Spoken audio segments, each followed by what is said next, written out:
Hey, everybody, tune in to Recent Tartarians. Recent Tartarians.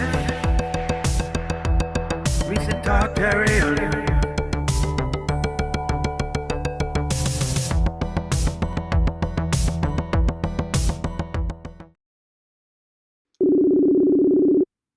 Yeah. Hi. Hey, how you been, David? It's working. Yeah, the audio is great. Well, it's perfect for me, but is it recording? Yeah. Are you sure No, about that? we're recorded for sure. Always on record. So Yeah, I want to so I want to really quickly say though, because Yeah. it's been a while since we talked, and last time we talked, what, you had like 8 books out, and then I got a message from you. You had like 15 books out. What is Yeah, so? I've got 15. I'm working on the latest one called Skull and Bones. Oh, there you go. So nothing too controversial then. All the books are controversial. Yeah. But the thing is, let's start from the beginning. This subject now has become globally known as Tartaria. Right. Yeah, I got Now, I had many- Dugan on. Alexander Dugan was talking about Tartaria, and I know Klaus Schwab has brought it up. So it's in the mainstream. Yeah. Now, the thing is, most people don't have a look. 20 years ago, nobody had heard of this thing until a guy came along called Professor Anatoly Fomenko from Russia, from Moscow State University. He came along and he started mentioning it. And then, but what he did was he spoke about total world history, and he showed world history is a lie. And from the evidence that he presented, what he showed was this. He showed that Jesus Christ probably lived around 900 years ago, maximum about 1100 years ago. This is what he showed. And then he showed the lies in history. It was very simple. He showed it mathematically. They just copied it. Yeah. And they used a mathematical order to copy this history from country to country. Yes. And they put it in different timelines, extending it, repeats in history. Then his work became famous globally. When it became famous globally, many people started to take advantage of it. And then they started advertising it, mud floods, this, that, everything, free energy. And now it's gone out there everywhere. But there is a lot of misinformation on purpose that we don't know. It could be organizations that are linked to historians or other people who are trying to discredit this movement. Now, one, it is not called Tartaria, this civilization. It had several names. Yeah. That people will have to seriously consider. Some people call it Tartaria. Other historians called it the Kingdom of the Mongols. Yes. Now, Anatoly Fomenko showed that the Old Testament history is actually the history of Europe and Asia. And this history is exactly the same as European history today during the Middle Ages and the history of what they call Tartaria. So some people have started calling this the Kingdom of God or the rule of Jesus Christ. Now, another thing that Anatoly Fomenko pointed out was that this history was also similar to the history of the so-called Islamic world that suddenly went worldwide, or these Islamic empires, after the 6th century during the Middle Ages mainly. And so some people call it the Caliphate. So really, this global civilization doesn't have a name. Yeah, you can call it the Kingdom of God. You can actually call it the Kingdom of Israel that's written in the Old Testament. Or you can call it the Caliphate because it's in everybody's history. Yes. So Tartaria has just gone everywhere. But what everybody has forgotten to do is go back to the original evidence that Professor Anatoly Fomenko presented. Now, the biggest things that he presented that anybody can have a look at is that Jesus Christ lived around 1,000 years ago. And then he showed that on average, 1,000 years of fake history were added on. It was him who said it.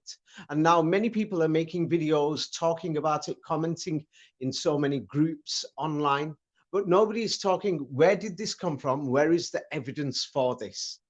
If you want to see the evidence for this, it's in his books. And I've also put lots of his information and things that I've discovered myself in simple language. It's in many languages. I did it in simple language for the benefit of people who don't have time to have a look deeply into history. But there is a lot of misinformation, unfortunately, lots of lies. Yeah.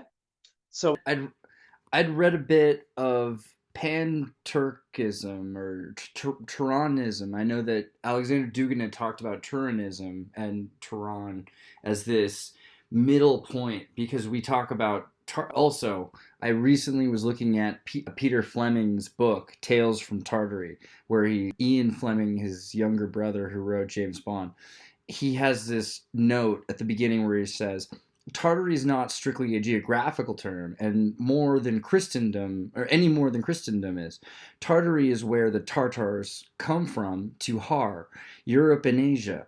And there were so many different kinds of Tartars that the name has at one point or another held good for almost all the lands outside the Great Wall, from the Caspian I will make to Korea. that very simple. I will make this very simple. Now, around 1,000 years ago, the church and its allies invaded Europe. I call it an invasion because they went all over Europe with inquisitions. When people think of Inquisition, they think of Spain. No, there were inquisitions in Scandinavia. Absolutely. The church and its allies did inquisitions in Russia. They confiscated every single book in the Russian Empire in the 17th and 18th century. There were inquisitions in Germany, in Holland, in England, in France, in Bohemia, Czech Republic. There was even the Romania. Gnostics had inquisitions against them waged because of the different groups of Christians. What they've done is they've just used complicating names, like, for example, in the Middle East, they're Arabs. But what they're going to do is they're going to use words that are difficult for you to understand, saying, hey, there's this group here, that group there, this and that group. When we're talking about Iraqis, they're just Arabs. Yeah, when we're talking about Americans, it's going to be difficult. Well, that's why I was bringing up pseudo-Turkology, because in the 19th century, there was a movement that was somewhat similar, and at least it had, the connections to Christianity in old Armenia and Istanbul or Constantinople as this source city connecting Damascus, and where Christianity was more European. This origin story that Jesus was in a European background, but also the Turkish background. Now, what is that? People say it was European, exactly. What Anatoly Fomenko pointed out, it was more Euro-Asian, that he shows. If we have a look at where Europe is and where is Constantinople and Moscow, or Istanbul and Moscow, then it means that Europe is west from these two places. Yeah, and so the Persians also didn't pronounce the R. So they talk about Tatar or Tata versus the Tartar. Now, I will make it simple. It's like when you say the word Polska, it means Polish and then Ka. When you say Turka, it means Tur and then Ka. When you say Turan or Medi-Turan, middle of Turan, the word Turan basically means people of the Torah. Interesting. Yes. So eventually, what happened is that when nationalism was created by the world order in the 19th century, what they did was they created this crazy pan-Turanism, and the Turkish language was invented. It's like, for example, ben çok iyi biliyorum Turkish abi. Sen biliyor musun konuşmak Turkish? See? Wow. I studied Turkish, but then again, I studied Japanese. Watashi wa nihonjin honto desu ka? Wakarimashite. I studied Chinese too. Andreas.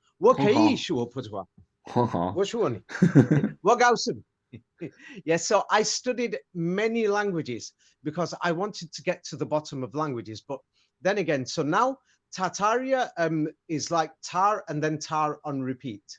In ancient Iranian mythology, they referred to Tur as the son of the emperor Faridun. But now, if we're going to get to mythology, that's why the thing is, Anatoly Fomenko's books are important, but I made it simple. And in my new book, it's in the Renaissance book, but I'm updating that. If anybody sees that online, don't buy it. I'm updating it in my Skulls and Bones book, which is going to be ready within 2 weeks. Now, the thing is, what people don't realize is you can check even online. Most of the world's manuscripts from the Middle Ages, are actually in places like the British libraries, the British Museum Library, Codex, and or the National Bibliothèque de France, or in the Vatican Museum libraries, or in a few smaller libraries like the Clementinum Library and a few others. Now, what most people don't realize is that when you check, you can check, and they can't hide it, because many people remember it, especially in the Balkans, that the church and its allies did all these inquisitions and they confiscated everyone's books in the last Right. 4, 5, 6 centuries. And then they rewrote history with their monks, the Jesuits and everybody else.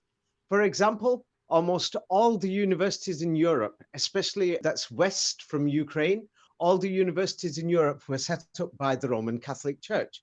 And their allies, when I say their allies, they made agreements in the 15th and 16th century with the Habsburg royal families and others who eventually set up the Spanish Empire, the British Empire, and the French Empire, and the Dutch Empire. They made agreements to divide the world. This is not hidden. Yeah, these agreements are still available today. Now, what they did is they went everywhere, they confiscated books. Like if you check the Indian subcontinent, which is as big as Europe, the British, French, Spanish, and the Dutch collected all these so-called Sanskrit manuscripts, yeah, that nobody knows where they found them from. They're in two places mainly, in Varanasi, in a library over there, and in Pune city near Mumbai. Now, when you check them all, you'll think, what the hell's going on? The British found all these manuscripts. Many of them, they couldn't translate them, and you'll hear official stories. Like there's an Indian man who worked for the British colonial authorities. He found out how to translate, for example, an ancient Indian Sanskrit manuscript because he found the key in a dream. He dreamt it at night. Yes. That sounds very This Mormon. is how they found out to translate these so-called Sanskrit documents. So when you look through all of this history, you'll find that all these myths, everything, and mysteriously, we've got records of them in Latin and Greek. Yeah. And in India, they've got them in Sanskrit. Yeah. For the East, in the Middle East, they've got them in Hebrew. What you can check is that Hebrew was a dead language that mysteriously came to life 2,000 years later. Yeah. In the 19th century. Latin is a dead language since the Roman Empire. Greek is a dead language. All these mysterious books in libraries were written in dead languages that nobody can speak. It's interesting how many of these books I've been looking into the British libraries and everything, like Beowulf, etc. It's all, we found it in the Shakespeare's tutor brought it to the Knoll Codex, and then it was the 17th century. There was a fire. Who are these people? Well, Ed de Vere. I meant Ed de Vere. But How you know do what I you mean. know Shakespeare existed? Well, They told us. Ed de Vere needed a fall guy. I was talking to Alexander Warr recently about this idea that Shakespeare is just kind of a cover story for this new language because they had to get rid of Frisian, Anglo-Frisian. The way people spoke before Shakespeare was introduced was different. Okay, you can mention Shakespeare. Now, if you went to another in France, they will say Victor Hugo. Wherever you go, they'll mention Tolstoy in Russia. Now, the thing is, what's up with Hugo? Because it's 2,400 pages of Les Miserables, and it's literally everything. Is it really one guy? Now, the thing is, when you check most of these books, mysteriously, they're all in the hands of all these so-called museums. Mysteriously, have them all. Like people mention the Babylonian Talmud, or known as the Munich Talmud, Codex Hebraicus. Where are these books? They're in the Vatican. Where is the Mishnah Torah? It's in the British Museum. Yes. What the hell is it doing there? Oh, mysteriously, the Jews gave up their books and they gave it to the Vatican or to the British Museum. Yeah, so we can go through these. It's like when you go through the Portuguese Mishnah Torah. Let me just mention a few very fast. Where is it? In the British Museum. The Samaritan manuscripts, which are in the catalogue of Hebrew, they're in the British Museum. Manuscripts Hebrew de Lisbon, British Museum. You can just go on and on. Yeah. And when you go through them all, you start to think, what are they all doing in the same place? Right. And then there's the Sota Talmud. The Sota Talmud, you'll find that in the British Museum. Then there's the Nag Hammadi. You've got similar books like the Talmud. Yeah. These Islamic books that have similar Sharia law. Yeah, when you start looking for them, you find them in the British Museum or in the French Museum. Or in the Vatican Museum. That the Nag Hammadi didn't come out until 1945 is very telling. That we don't know anything about alternative Christian sects except for this book from 1945. Now, I was a crazy student when I was young. I ordered copies of the translation of the Nag Hammadi scrolls, and the Dead Sea Scrolls when I was 17, 18 years old. A professor in California called Robert Eisenman was translating these things. I went through them from that age because I thought, I want to know what's going on here. Now, I found something strange. Yeah, what was strange is that, hey, these things were mysteriously found, yeah, at the time they set up the State of Israel, to justify that the State of Israel or the ancient Israelites existed in the Middle East in that region. Yeah, so the thing is, Professor Anatoly Fomenko also showed it was just political, or these manuscripts are not old at all. They're going to find more discoveries like this all over the world. Same like they found the great statue of Buddha in Afghanistan that mysteriously the local people didn't find it, and they found it when the Americans invaded, and they say local people were involved. So it's like it's very suspicious history that they found the Dead Sea Scrolls and the Nag Hammadi Scrolls, and half of them don't mention the existence of Jesus Christ. In other words, it was a Jewish civilization with no Jesus, with no existence of Jesus Christ. So a lot of it is just political. Yes, right. Same like most people have never read Josephus, but Josephus's documents mysteriously don't mention Jesus Christ, and they're from around the oldest copies. They will say from the 15th or 14th century, but to me, it looks like 17th century. But I read that when I was 17, 18. Josephus writes Jewish Antiquities and the Jewish War. Right. Yeah. Yeah. I read it but because it's interesting to not reflect reflect on Jesus. What does Josephus say in his history of post-Roman, or even just interim of Jesus's period? This is the thing. Now, this is the thing that Josephus's history is similar to the Old Testament. Similar, but not the same. Now, the mysterious thing is what people don't realize is that the Bible, it starts from Adam and Eve and then mysteriously ends at Maccabees. Now, Maccabees, some people call it Apocrypha. It's removed by some churches. But mysteriously, this is the history of religion. From Adam and Eve to Maccabees, and then mysteriously we've got the New Testament. Now, when you go through that, yeah, what Professor Anatoly Fomenko pointed out, yeah, the second biggest thing, or in the top two biggest things he pointed out, was that he said the Quran actually says that Jesus Christ, yeah, his mother is called Mary, and then it says in another place in the same book that Mary is the sister of Aaron and the sister of Moses, the prophet. So Anatoly Fomenko, then he goes through the historical timeline and he shows that Moses lived around the same time as Jesus Christ, that Jesus Christ was the successor of Moses. Now, many people don't seem to imagine, and they've got some strange imagination, because what historians say, they think the word Jesus comes from the word Joshua, and nobody ever checks this. You must have heard that many times, yes? Yeah, Yeshua, right?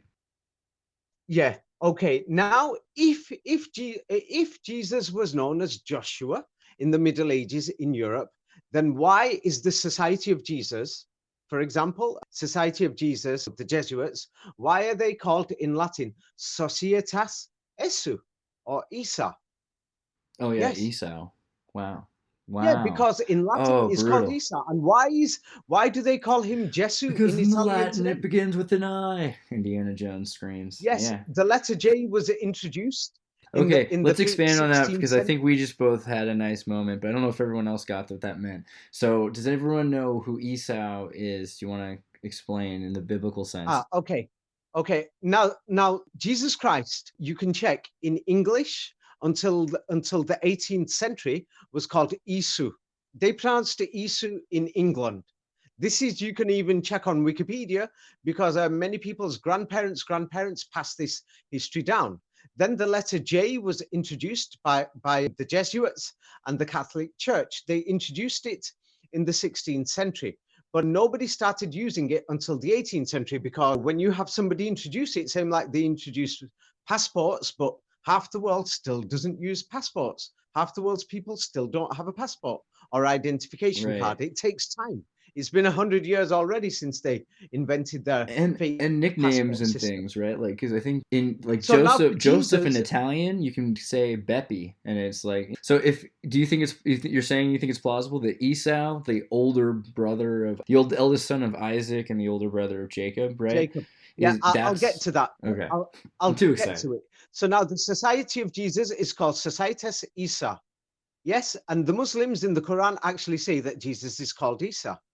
But now the thing is, when you look at the Old Testament, or what is known as the Tanakh, the Tanakh is the place where Moses, his successor, is mentioned. His successor is called, and Osa, it says that his nickname is Joshua. Yes. Wow. And then there's the So- real so Joshua many- who takes over after So Moses. Joshua's name is not even Joshua, even in the Bible, but nobody bothers to read it. But is And wait, it's Joshua also- is Moses' Joshua, or is that not Joshua? Yeah, Joshua is a nickname. It says Okay. that Moses called him Joshua. That was his yeah, nickname. he called him Joshua. I remember, yeah. Yeah, same like you're in America. Many people probably call you Andrew. Yeah, or they call me nicknames by accident, like Smurf or something. But America's weird. So if Oh, that's a Joshua's cool a name, nickname, it's actually. Muhammad was the sweet one you were saying in our last talk. Now there's more to it. It's Yeah. like It's a title. if you go to Israel today, a very common word in Israel every few minutes is somebody will say, "Is the bus coming now?" They'll say emet, emet. Yes. Yeah. So the word ma means mother, and the word emet means true, true. So when you say Mehmet, it means the mother of truth. When you say the word emet, this is in Hebrew. Now Hebrew is a dead language, and there is no evidence that nobody ever spoke it until the late 19th century, after the 1880s. Yes, so the word emet in Arabic is Ahmed. So Oh. when you put ma means mother, Mahamed, what do you get? It means mother of sweetness, or the great sweetness. Maha means great in Sanskrit as well. So it just means the great truth. Now the strange thing is the Old Testament ends at Maccabees. Maccabees. In Hebrew, Maccabi, yes, or Machaba, means father and mother. Machaba, yes. Now the strange thing is, his story is very similar to the story of the Prophet Muhammad. So and that's where the Old Testament mysteriously ends. And you can check the duplication of this history. The Maccabee, in the history of Maccabee, is very rarely mentioned amongst Jewish communities, or even in Israel in their educational curriculum. So it's like, but let me finish this thing about Esu. So the thing is, we know that this person did exist. Now the question of him being the Son of God, the oldest documents that we've got of the New Testament are probably from the 15th century. And in the oldest documents, it says there were two men called Jesus at the time of the crucifixion. And it says one of them is called Jesus Barabbas in the Latin and Greek documents. And the other man was called Jesus Masih, the son of Jesus the Messiah. And it says that when the trial happened, when the Pharisees and the kings wanted him dead, yes, wanted him dead. When the trial happened, these two men were inside the building or the court of somebody called Pontius Pilate. And whoever Judah was, yes, did not see the selection of these two people. And then Pilate and his wife, they didn't want Jesus the Messiah crucified. They wanted Jesus Barabbas dead. Now, Jesus Barabbas means Jesus, son of the Father. Interesting. Can you believe Barabbas. this? On the day of the crucifixion, there's two men with the same name, and they look identical as well. It mentions these in the oldest written copies of the Gospels.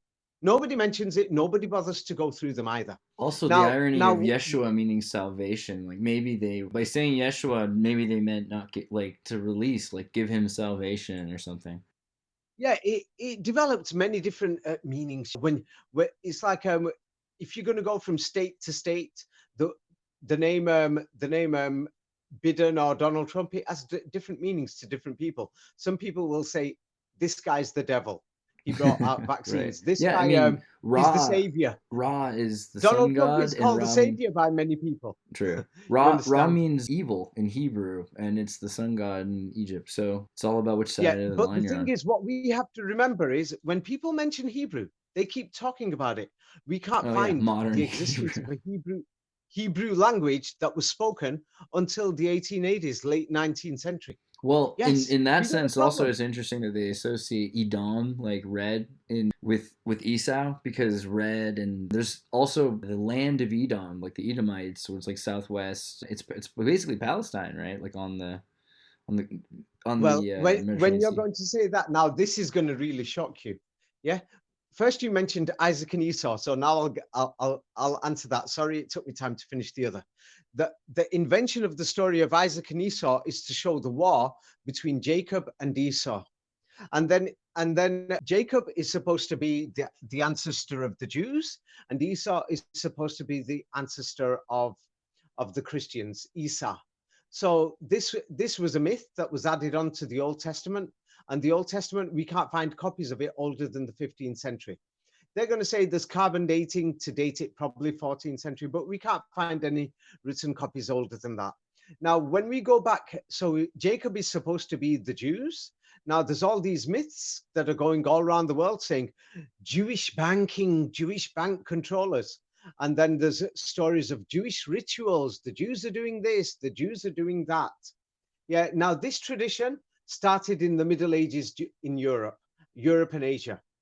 So if this tradition was there, it means that something happened during the Middle Ages and 16th century, 17th century, that everybody was saying Jewish bankers, Jewish moneylenders. Like Okay, let's the end look of the at period of Maimonides and the beginning of the Jesuit banking period. Yes.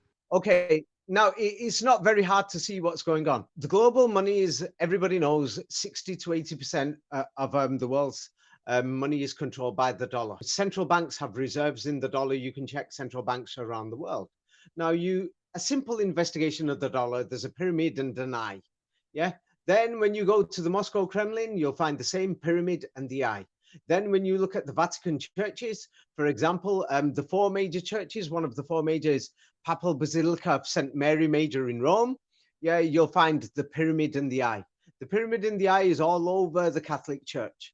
Yes, and even Orthodox churches. So they are the people who control the dollar. Now, many people don't know what is the Inquisition. So I mentioned this before. Now, the Inquisitions were controlled by a group of people called the Catholic Church. Now, what many people don't know is, I'll say this accurately because I don't want to make a mistake, is the Inquisitions, the insignia of the Inquisitions, you can check it online, is called Exurge Domine Judica Causam Tuam in Latin. Now, I'll translate that in simple English. It means, they say it's from the Psalms or the Psalms in the Old Testament, but the Psalms are a forgery also. And that actually says, arise, God or master, and judge your own cause. The word exurge means get up. The word domine means Lord, but the word domine in Latin actually means master or the people who dominate. And then it says, arise, judica, judge your own cause. This was the Inquisition.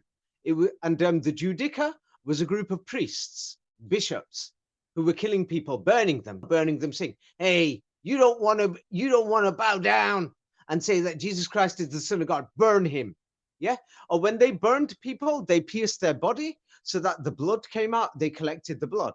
Well, apparently it was not even with just the Muslims or Jews, but even the Gnostics, right? So if you said you believe, they have this so when thing, you like said the Word of God, Gnostics, like the Bible is the Word of God, but it's not just that. They're so saying now the thing is, what Christopher's they did on letters. purpose was they created the words Gnostics, heretics, because they know you're going to read it, and within a few minutes you're going to forget. Well, the weird thing is, imagine they're telling you have to believe that Paul's letters to the city of Corinth or Thessalonica, that those letters are the Word of God. Okay, I mean, or what they'll I'm burn going to you. tell you is very shocking now, because I've just told you drinking blood.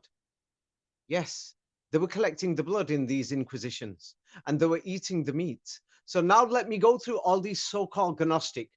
The biggest ones are the Cathars in France, the Waldensians in Germany and in Switzerland and Austria, and the Knights Templar in England, Holland, and northern France. They claim and they the Bogomils in the Balkans. They claim they led crusades against the Bogomils and the Cathars. Crusades, like they did against the Muslims. So they were killing them. It's like invasions of Iraq, but not just invasions. They went door to door.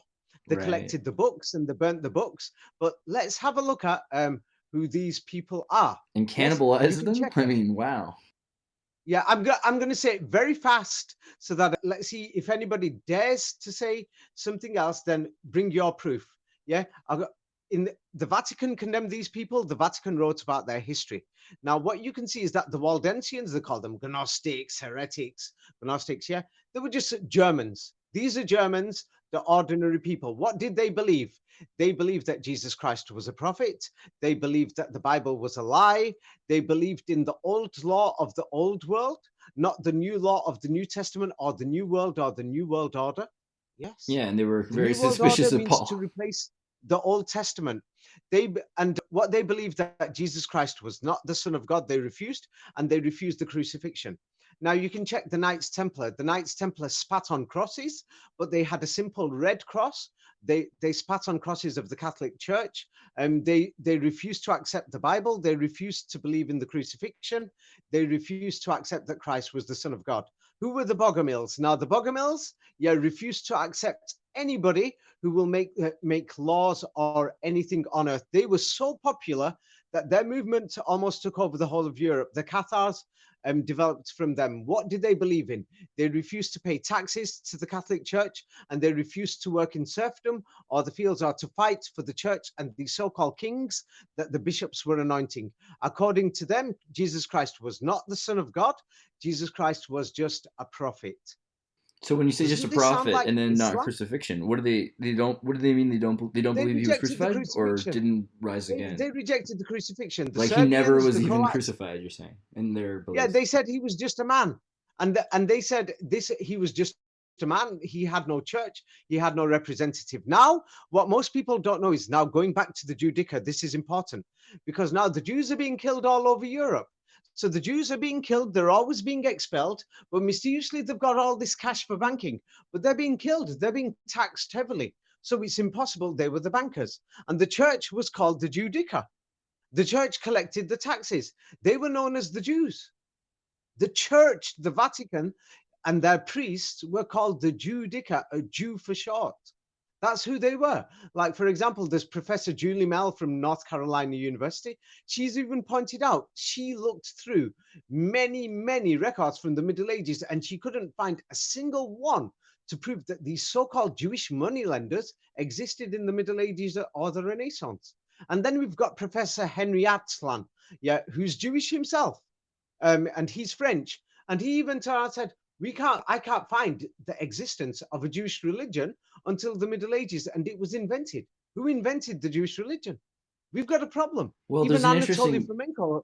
I was just looking at that movie with Charlton Heston, The Ten Commandments, and Yul Brynner's in it, right? And they've got a bunch of little hints to this idea that the Egyptian or Kemetic priests of Set, who Set's considered a god of the foreigners and etc., the Hyksos connection, that there was they brought an Arab tribe, a Semitic tribe, out of this area, and they Stockholm syndromed them for 40 years and got rid of the grandparents, right? Because even Moses couldn't go to the new land. Okay, so far I've been talking about history to you. But now, since we last spoke, in the last 5-6 books that I've published, I published a book on ancient Egypt, ancient Greece, another book called Code 19. I guarantee you are going to be trying to contact me like crazy. Now, I'm going to tell you about the Hyksos. This is going to totally break your heart. How do we know how to translate ancient Egyptian hieroglyphics?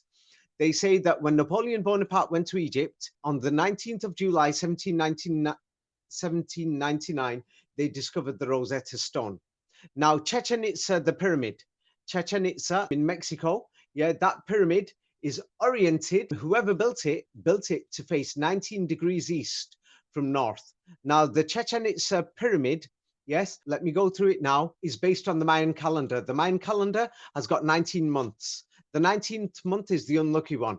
The pyramid, don't forget, is 19 degrees east from north. Yes, and the thing is, the Mayan calendar has an error of 19 minutes. Now, let's go back to the Hyksos. Now, the pharaoh Tutankhamun, he died at the age of 19. The person who discovered Tutankhamun's tomb, Howard Carter, he died from the curse of Tutankhamun. He died at a famous building now. This is almost like a shrine at 19 Collingham Gardens, Kensington, London. Yes, And the thing is, the Metropolitan Museum of New York has been accused of stealing 19 items from the tomb of Tutankhamun, 19 items. The mask of Tutankhamun is 19 inches deep. Are you beginning to see what I'm saying? The mummy of Tutankhamun was originally examined and completed on the 19th of November, 1925. Are you beginning to see what I'm talking about here? The Hyksos people went to Palestine and then to ancient Egypt in the 19th century BC. Now, when they went there, they built their capital. And they built the city of Ramses, Ramses slaves, which is 1.9 miles wide, which is a multiple of 19. And historians say that when the Hyksos went, before they became slaves, they built their capital, Avaris city. And they say that Avaris is in the 19th district of ancient Egypt. The districts were called nomes. And then they say that Ramesses II, he was from the 19th dynasty who fought Moses. And then when he fought the king of the Hittites, they say that this is the first recorded documented battle in history. They say this is the battle against the Israelites, or the Battle of Kadesh. And they fought the king of the Hittites, and he had 19 allies. The Hittites fought with 19,000 men in this battle. Ramses II, he invaded Libya. He went 190 miles into the Mediterranean coastline. Are you beginning to see what I'm talking about? Oh, wait. Now, because I'm trying to make you, now my books are something else. The reason my books have gone around like fire now. Oh, Before, wait, I got one really quickly. The value of might or oz or strength is 19 in Hebrew. Oz is the Hebrew, at least in modern Hebrew. Okay. Now, 19 is actually alpha and omega. Alpha is 1, omega is 9. So if you're going to talk about strength, well, Germany had its first democratic elections on the 19th of January in 1919. At that time, Germany was reorganized after World War I. It had 19 regions or 19 territorial states. And also 19, I'm looking at some of the gematria, and 19 is Job, the greatly injured or greatly hated, so Job also an interesting connection to this idea of losing your kingdom on a bet with the devil. On a bet with the devil. Okay. Not even your bet. Yeah. So it just goes on and on. Oh, then it says World War II, 19 million women were working in the US workforce at the time. The British had famous Spitfires. They had 19 squadrons of Spitfires. The most famous squadron was squadron number 19. Blah, blah, blah. If you go through it, so 19 is your number for sure.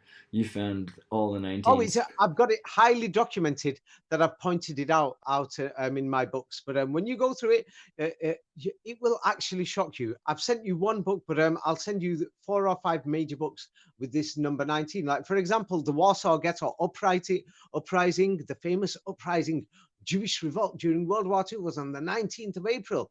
It started on there. So you can go through it. The Holocaust Memorial in Berlin, 19,000 square meters. Oh yeah, how many people? The Righteous Amongst Nations, 19,000 Holocaust helpers. Yeah, 19 million civilians died in the Soviet Union.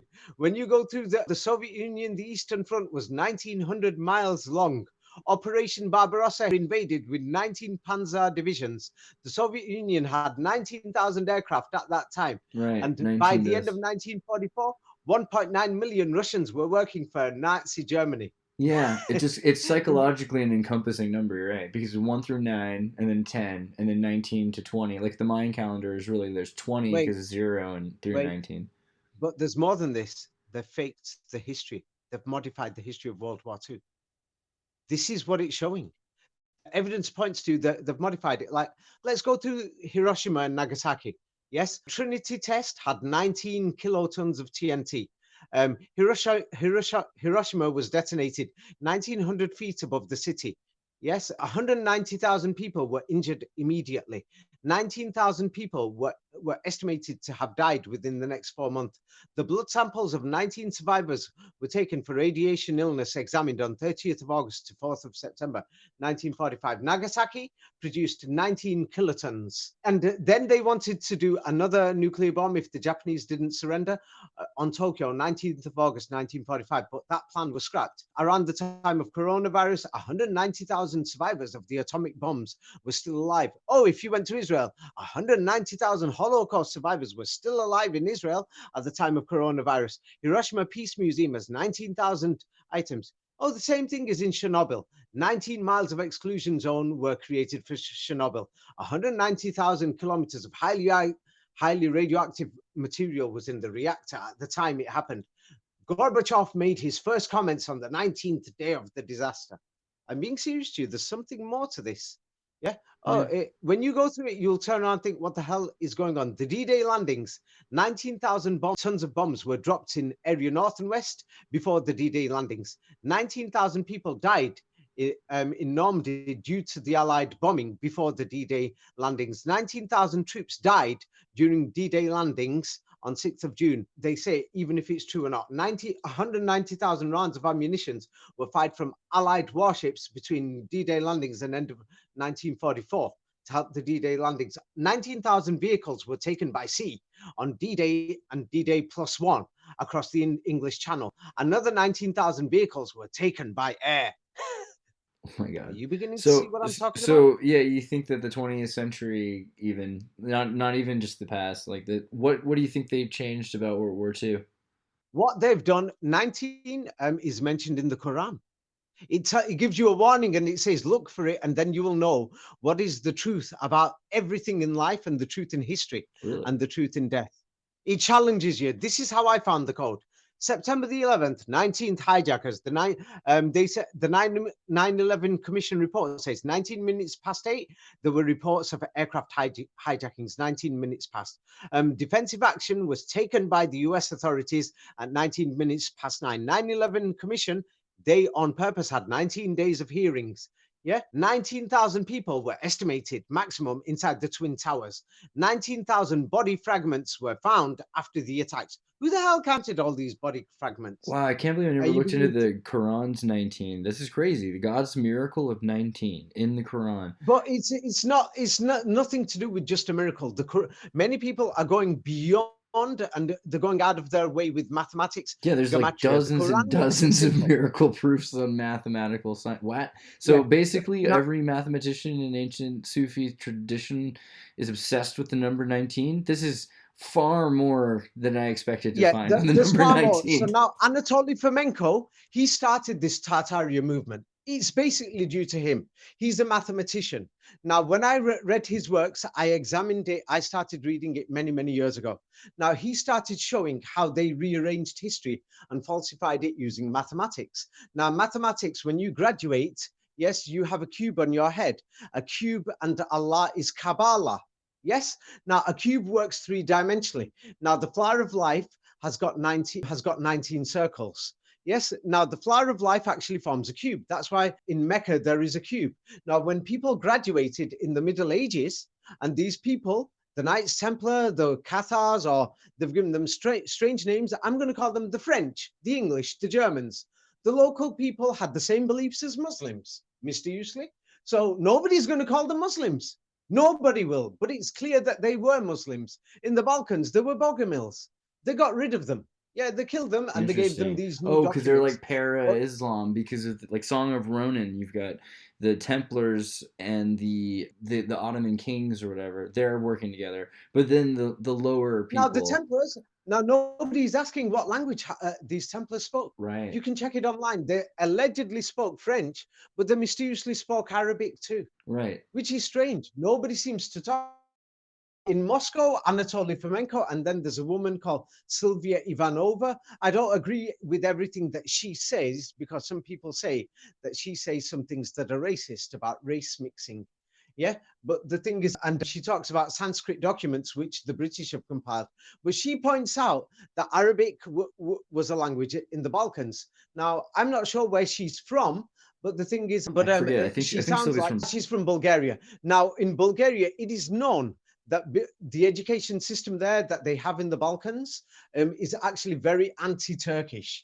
Yeah. Now, for somebody like her, from her research, to point out that Arabic was the global language, yes, was a major part of the global language, and there were other dialects. And it's known that the Inquisition was burning books, and all the books in Europe were all in Arabic.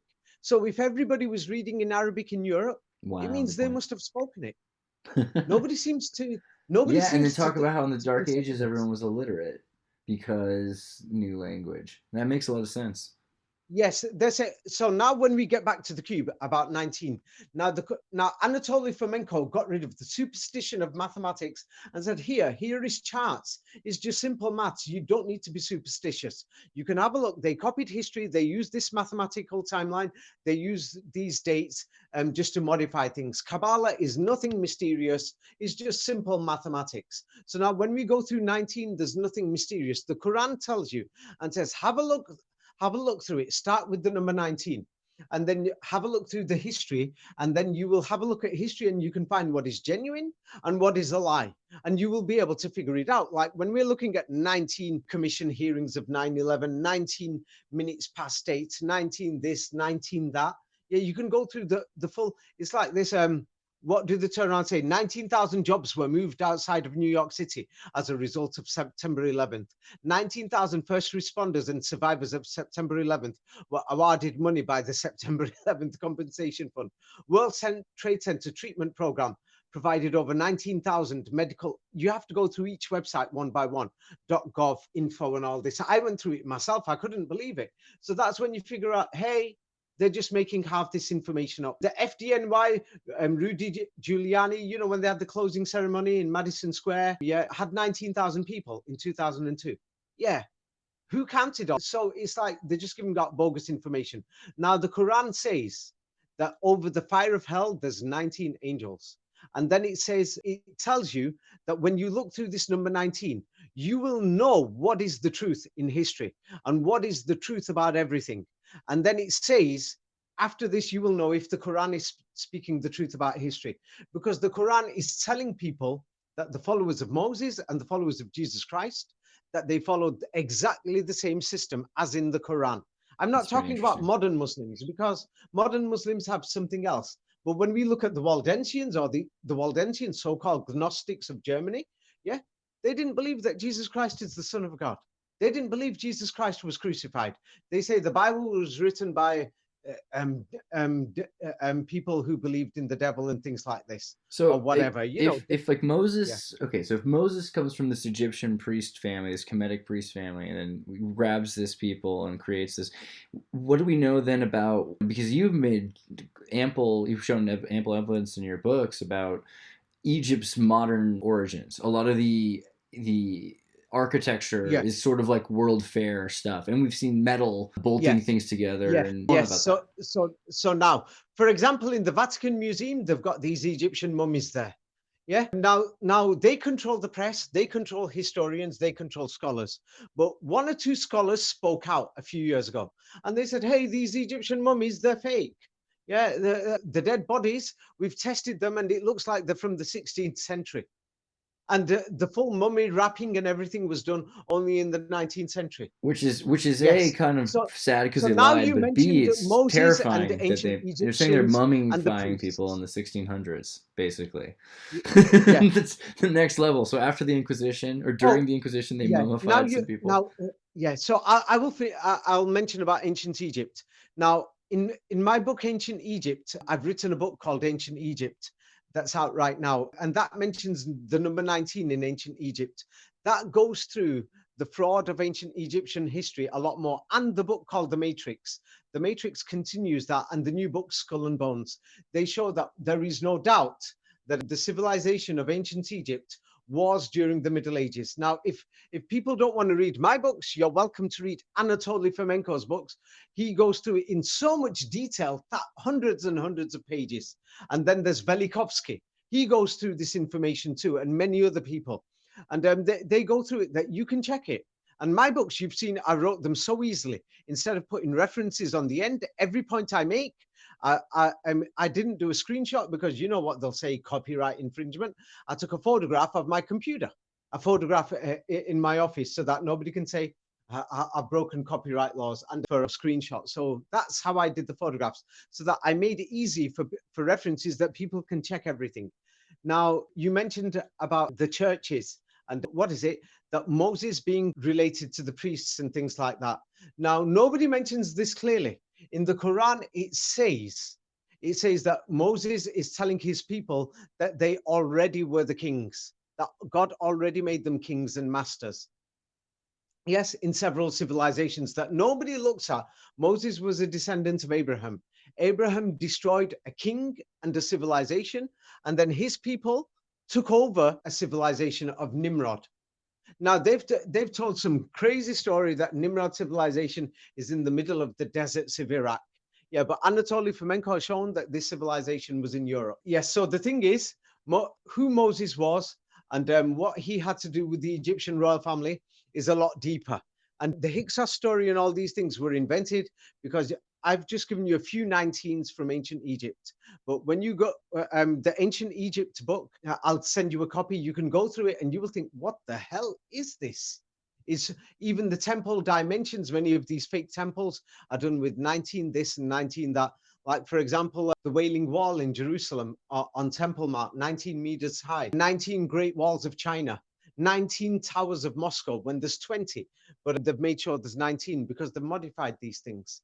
So when you go through these things, you start to think, what the hell is going on here? It's actually a lot deeper. So in my books, I've gone through it, and when you go through it, you'll be totally surprised. So now that you mentioned Egypt and these high priests, yes. Now the thing is, in the book The Matrix, I've shown more information to show that Egypt was at the same time during the Middle Ages. Now, what many people don't know is that in many churches, for example, Holy Trinity Church, Rothwell, Northamptonshire, in the basement, there's thousands of skulls and bones. In Capela de Ossos in Portugal, in the church is decorated with skulls and bones. St. Ursula Church, Cologne, Germany, a great church or cathedral, thousands of bones.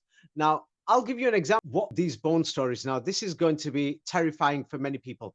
St. Stephen's Church in a village called Leuk in Switzerland, Leuk, is decorated with thousands of skulls and bones.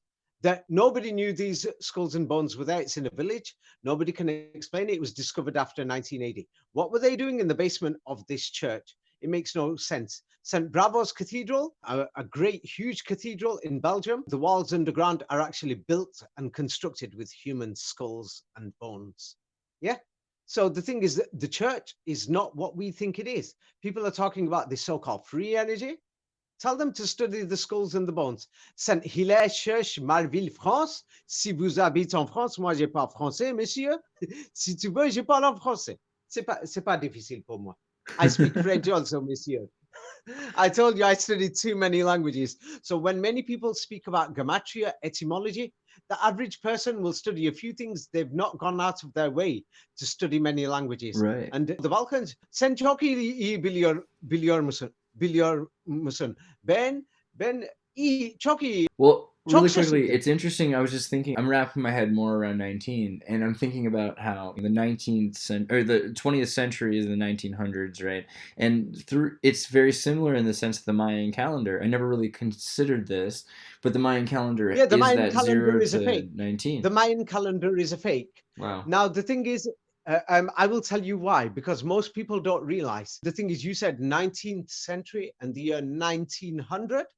Okay, in the year 1900, there was a city. I wrote a book about this. It's called Tatar City, the book.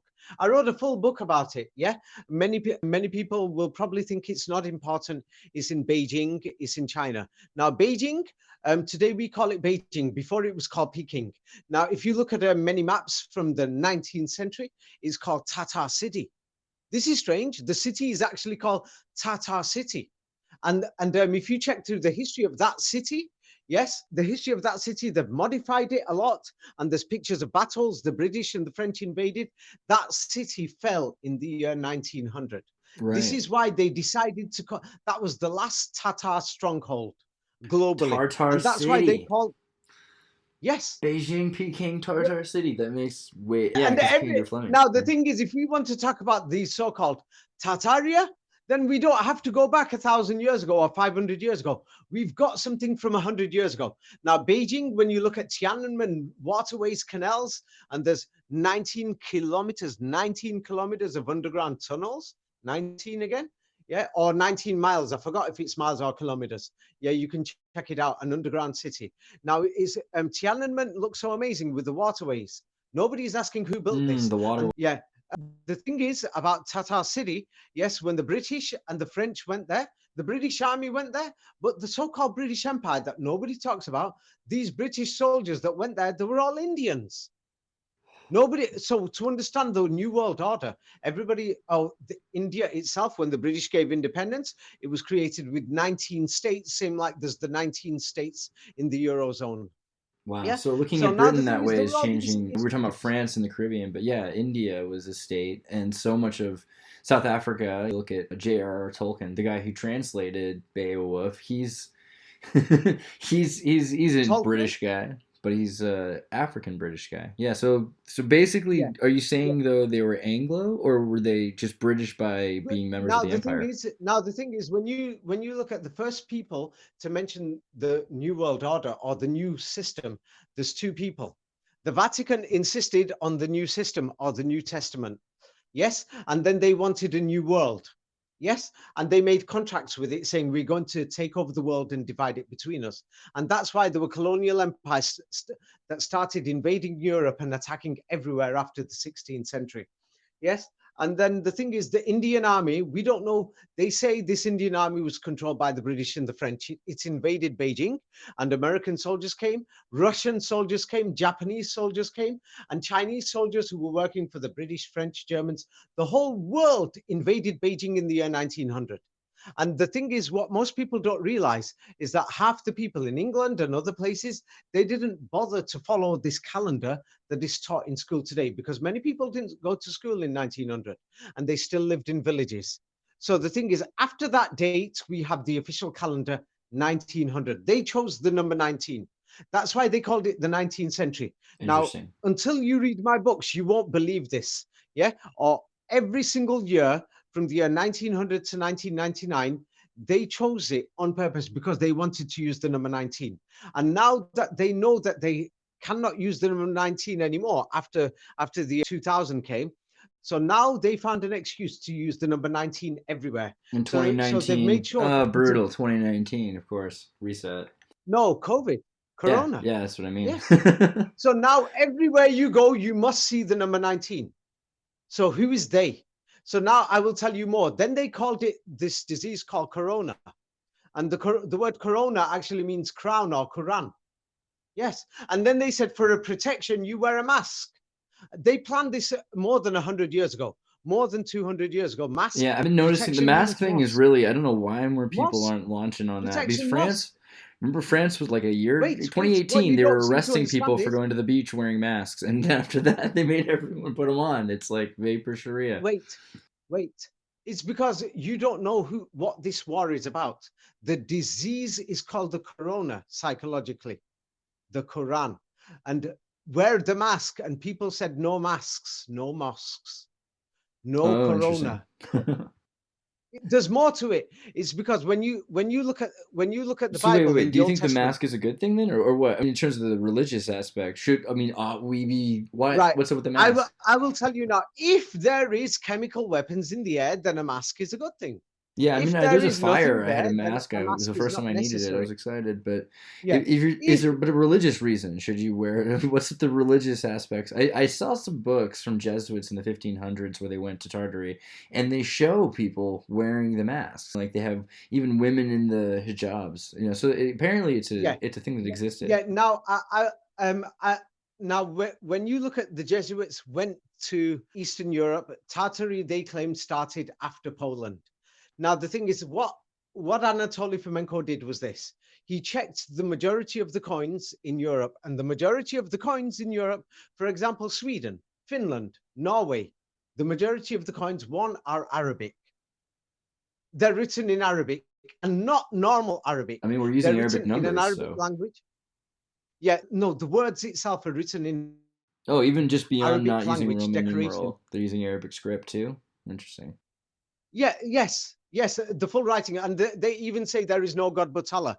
We're talking about the majority of the coins found in Sweden, Norway, Finland, Denmark, Germany, Poland, Ukraine. Yeah, the so-called Ashkenazi Jews or Khazars, whatever, in their territory, all the coins are in Arabic. And they all say there is no God but Allah. Nobody is talking about this. So Wow. if we're going to talk about Tartary, yes, the history that the Jesuits wrote has been falsified because they're not mentioning this. It's also interesting because like And that makes Islam monotheistic, whereas Christianity and Judaism are henotheistic. They believe in there right, are other right. gods. Have no other god Judaism before me. is actually monotheistic. Now, Judaism is actually monotheistic. Well, but it says Simple, it basic believes in other Judaism. gods you shouldn't have before you, which is to say you don't believe there aren't other gods because otherwise why would you command not to worship them? Okay, now the wording and the way the Old Testament is done, many people, even in the Jewish religion today, they've not read the Old Testament. Now, as I've told you, Professor Henry Atlan, he found from his research, which is available, you can check it online, that Judaism was invented during and after the Middle Ages. Anatoly Fomenko showed that the Old Testament is actually the events of Europe and Asia. So if the Old Testament is the events in the history of Europe and Asia, yes, and of the Middle Ages, then this means the Old Testament must have been written and completed after the New Testament and after the Middle Ages and the Renaissance finished. This means Judaism as a religion could not have existed before the 15th, 16th century. Yes, we have a problem. So everything's Yes, changed, and it does sound like because you look at these cities and these ancient cities or these world fair cities, they have this very cult, I guess you could say. There's a new religion that's being developed around it, and it seems you look at these yeah, the Nordic new religions are religion based is on going a bit Hellenism. too far. For example, there is many people who are now exaggerating, saying that yes, there are buildings that are buried. Several floods happened for different reasons, for industrial reasons, for land modification reasons in the last 400-500 years. There have been floods in some civilizations, but many people are, there was floods and other things. Many of them were due to industrial reasons and for mining. Right. Yes. You look at So I've California, written a for book. instance, it's like the Aral Sea. It's been completely Yeah. feedback looped from the Yeah. lagoon area into Yeah, and the hydraulic mining in California. turned to Yes, lagoons to is a deserts, very good right? example. But the thing is, many people are going too far. Like, for example, the average person, like I mentioned that the skulls and bones in churches, yeah, people have not studied churches, and many people are just saying these buildings are energy buildings. Well, many churches have skulls and bones, broken ones hidden in their basements. So what type of energy are we talking about? Ghent Cathedral has got walls made of bones, human bones. So what is okay? So you're So- writing a book right now with the Skull and Bones. What have you found? What do you think that it really comes down to, and what is the lore? What does it come down to? Now, the Quran says a different story about technology. Now, the thing is, according to the history that the Jesuits have written, and they modified these Arabic documents and everything that were in Europe, yeah, there's the subject of alphabet, alchemy, yes, algebra. Yes, now alchemy is to do with, they say it's a secret science and it's to do with separating metals. In other words, you know, what we're using to create iron oxide, to create steel, etc. And they say it was a secret. The Quran says it was no secret. Now, according to official history, they say that alchemy was discovered by the Arabs and they wrote about it. That's why it's called Alchemy and chemistry, and the Arabs were the masters of that. But the Quran says a different story. The Quran says God gave this information and this technology, that God sent angels, whoever they were, whatever an angel is, some of them come in human form, the Quran says. And it says that God gave alchemy, and we find statues of King David in Renaissance Italy, all with Arabic writing. But the Arabic writing is not normal. It's Kufic Arabic. And the strange thing is, on purpose, historians call it Kufic, and they say it came from a city called Kufa in Iraq. And this city, we can't find it to exist before the year 1900. It's an empty field with a building, that just one building there. So, and the word Kufic actually in modern English is cubic, cube or square, Kabbalah. Yes. So the thing is, it was a digital writing. Now, what is even stranger is this. The oldest Arabic documents and manuscripts that we can find, many of them are written in Kufic, and the original Quran was written in Kufic. Now, Kufic actually is exactly the same like a QR code. You've seen a QR code, haven't you? Right, Yes? right. Now, a QR code, they tell you it means Q something. I've forgotten what it stands for. QR, I've forgotten. But nobody wants to say it means, they pretend and say QR means, let's see, QR means, let me quickly check, quick response. But anybody who knows old world secret history will know that QR comes from the word kara. In Hebrew, kara means read. And a QR code is something that you read. The word Quran is plural for the word Qura. Some have associated Q read. with chi as well, like Chiro, Kira. Yes, it just means read. Chiro. It's interesting looking at Kufic because the Kufic Arabic does have these cubes. It looks these lines and things. It does look like a QR code. Okay. Now the strange thing is, this is going to really, really, really shock you. Yeah, that this is totally going to shock you.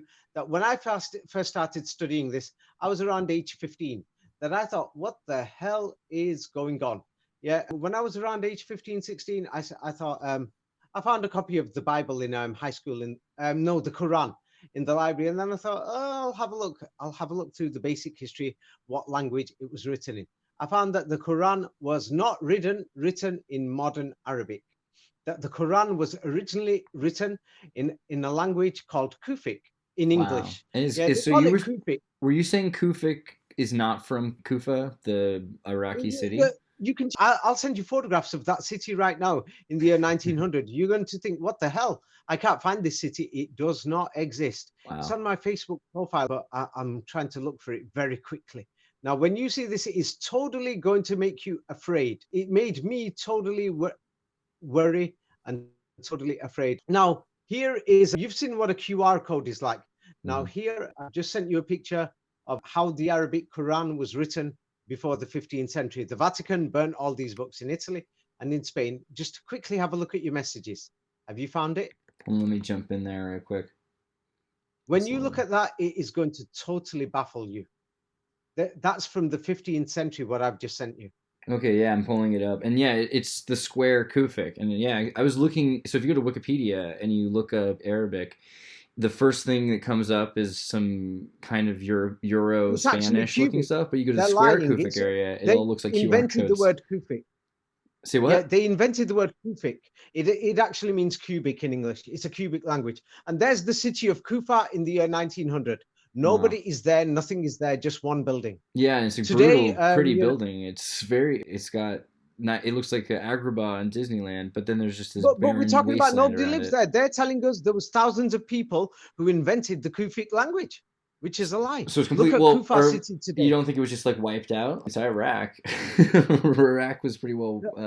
No. The thing is, what you can look at, because Iraq is not an urbanized nation like Western nations. You've still got many tribes who are in the villages, and they will tell you there was nobody there. Their grandparents can remember. They can remember there was nobody there. They'll say the history is a lie. It's a lie. They'll say you can see the difference. There is a city there today. There was nothing there before. Now let me show you the cube that you wear on your head. Hold on, wait, really quickly. I was reading Wikipedia, and then it says the Abbasid era, 749. The Abbasids attacked Kufa, or they made it their capital, and then they moved their seat to Baghdad, and then they were sacked by the Karmatians. Yes, in 905. They've made all these words so difficult and everything. Now I've just sent you 2 more pictures. But do you think that it's plausible that like there was a large city that just never recovered after it's been centuries since it recovered? Well, if you're going to say that, then it's the same story that they're saying, that the Mongols had a capital called Sarayburg or Bagsaray. Yes, in Tatar language. Turkish is similar to Tatar language. And Tatar language, Turkish is half Arabic.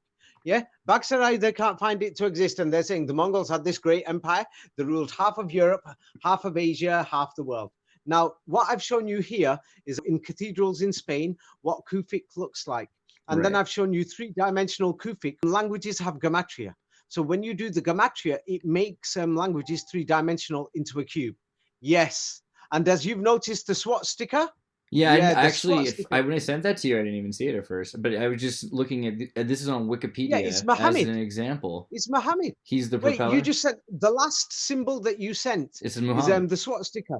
It says Muhammad. Yeah, it actually means. Yeah. Now the thing is, what they're telling us is Europe. Yeah.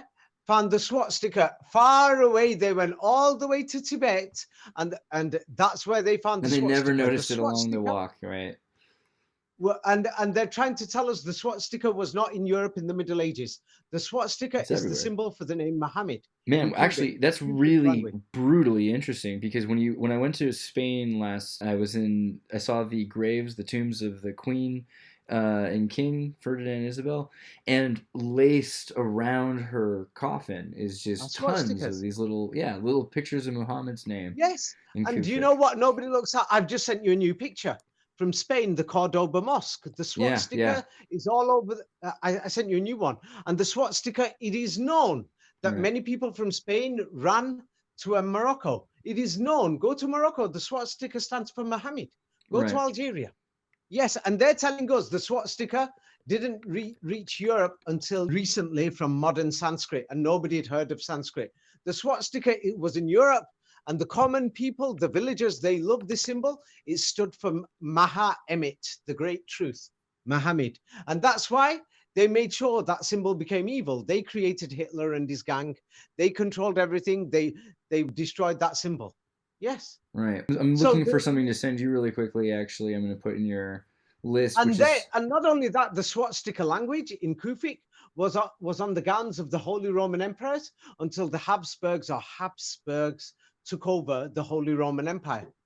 Yes. I'm looking for the used Chiro Kufic, yes, Here in Germany.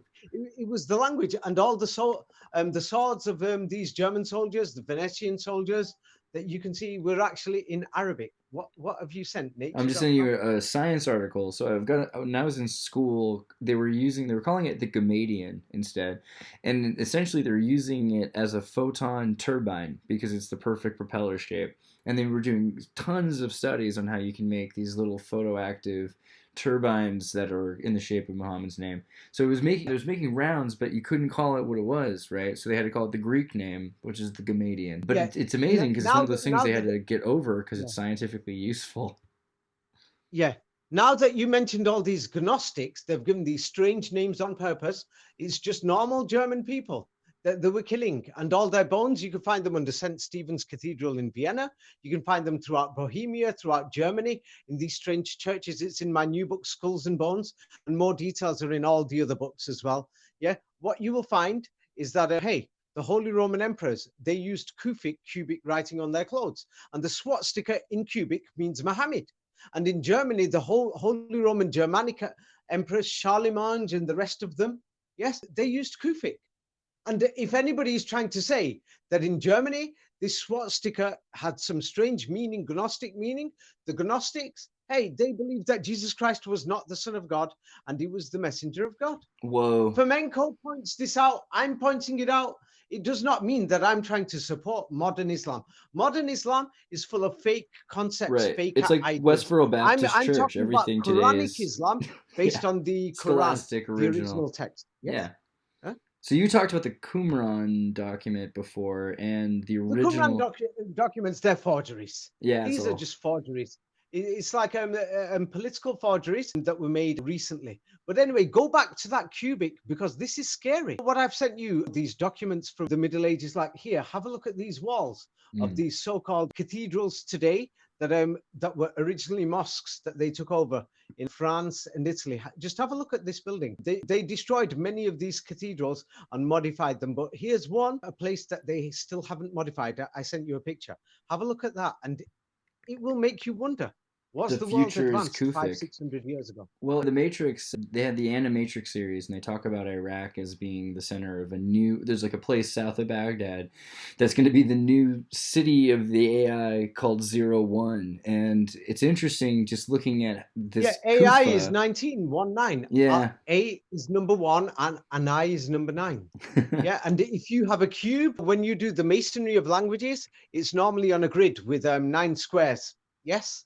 9 squares, 1 to 9. And you could put alphabets in and you can compare languages and the masonry of languages, and you will find a lot of modern languages are fake. But anyway, going back to this cubic, this language that the Quran originally came in is amazing. It's a digital language. Now, as you'll notice in that picture that I've sent you, the central decoration is the original language of the Quran. It's cubic. Around it is the handwriting, modern Arabic. The and that was Carnation just style, decoration. right? Was decoration. So now the strange thing is what is the Quran? Let me send you What is the what is what the outer ring? Okay, so really quickly, because I'm looking at this, I've seen the Kufic in the center, the door's Kufic, and above it's Kufic, and the outline is there's a ring, there's a frame of the Carmatian script, which is the kind of whimsical stuff, and then what's the yeah. stuff on the outer line? That looks like almost Now the Sanskrit. outer line is, I'll give you an example. Like today, we've started using QR codes. Yeah, Many people can read them. You can study the language itself. right. It's based on gematria. Now, the thing is, most people are now, when I write a book, I'll type it out. But 20 years ago in university, we used to write it with our own hands. So now, writing, many young children don't even learn how to write in many countries.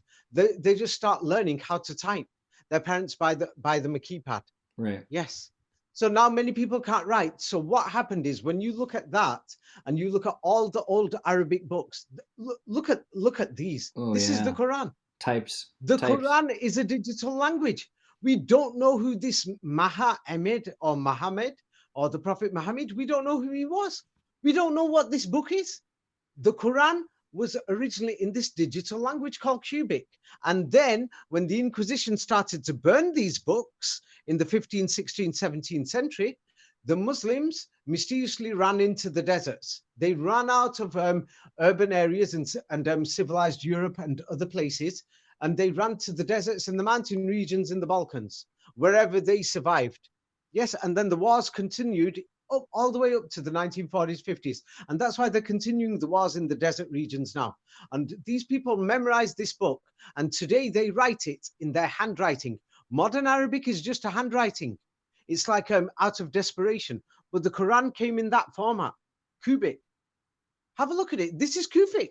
What the hell is this? The Quran is.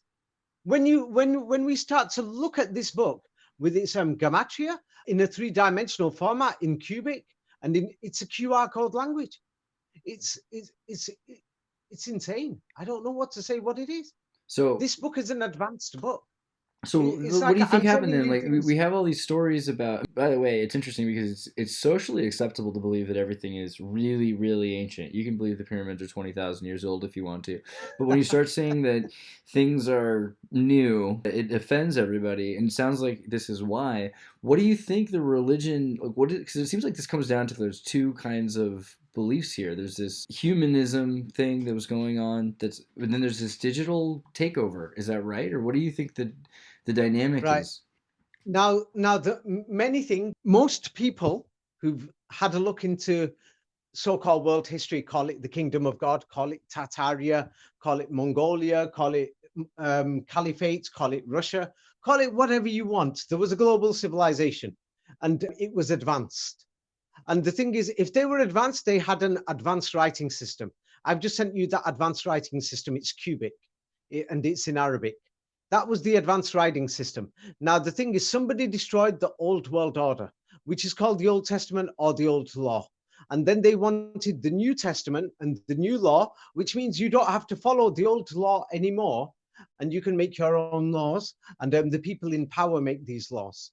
Yes. And what they did was they destroyed everything and they hid the technology. We're not discovering anything. They're bringing things out. It's like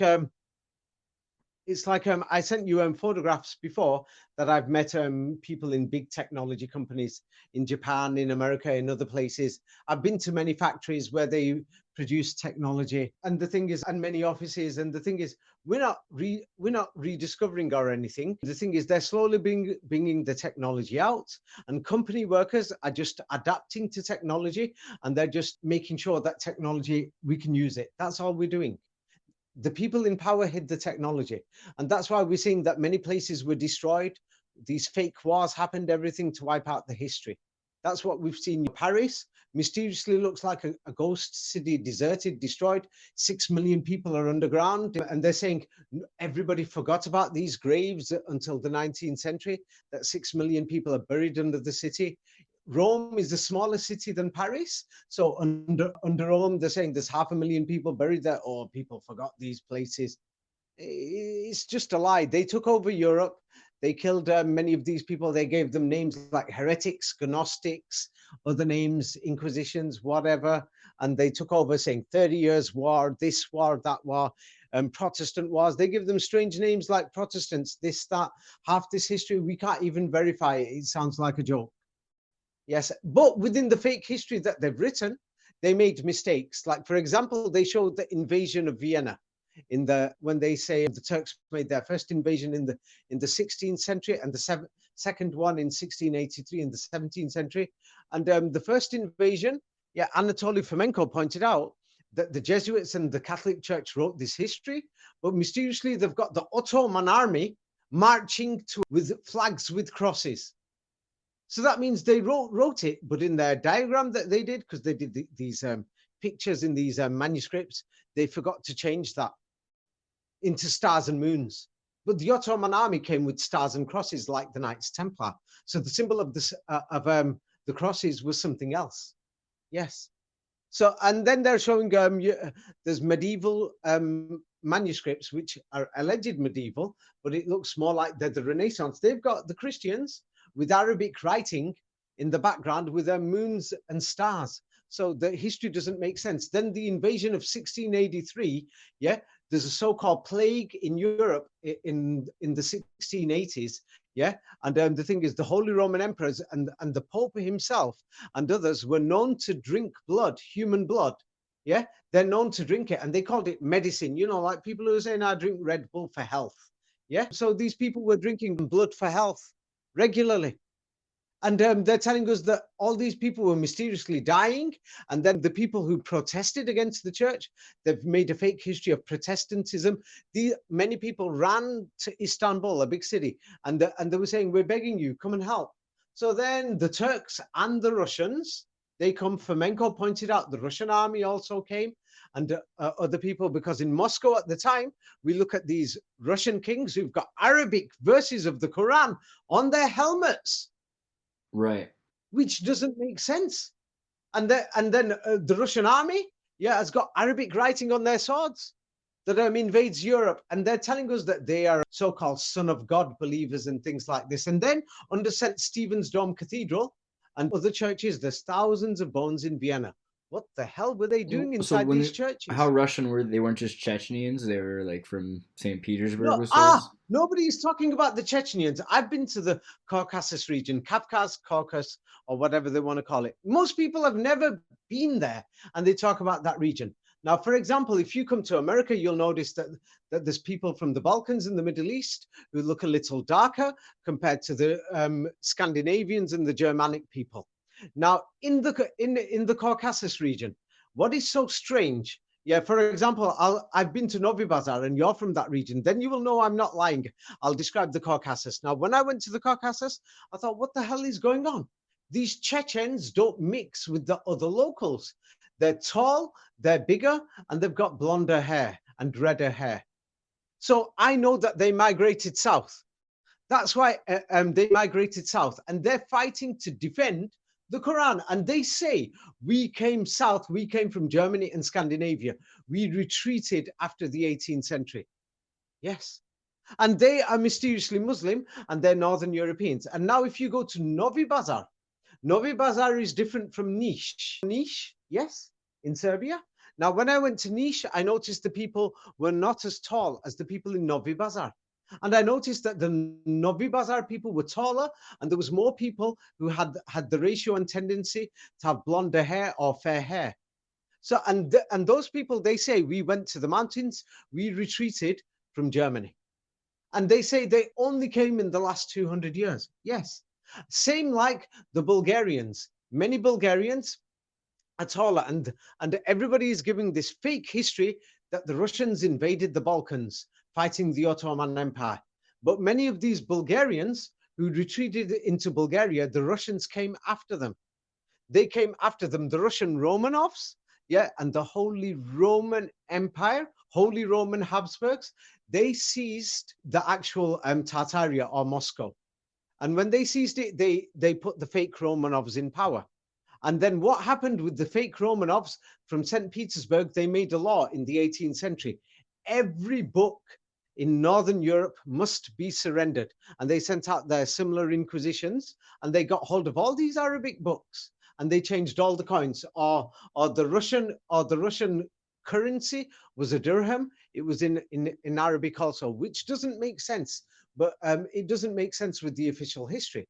So there you have it. It's like why the Scandinavian type of people in the Caucasus and in the Balkans. Whereas when you go to Azerbaijan next door, you will see, hey, they've got Middle Eastern features. Armenians have got more Middle Eastern features, but Chechnya, no. Dagestan is mixed between Northern European mixed with the Southern European. They've mixed together more.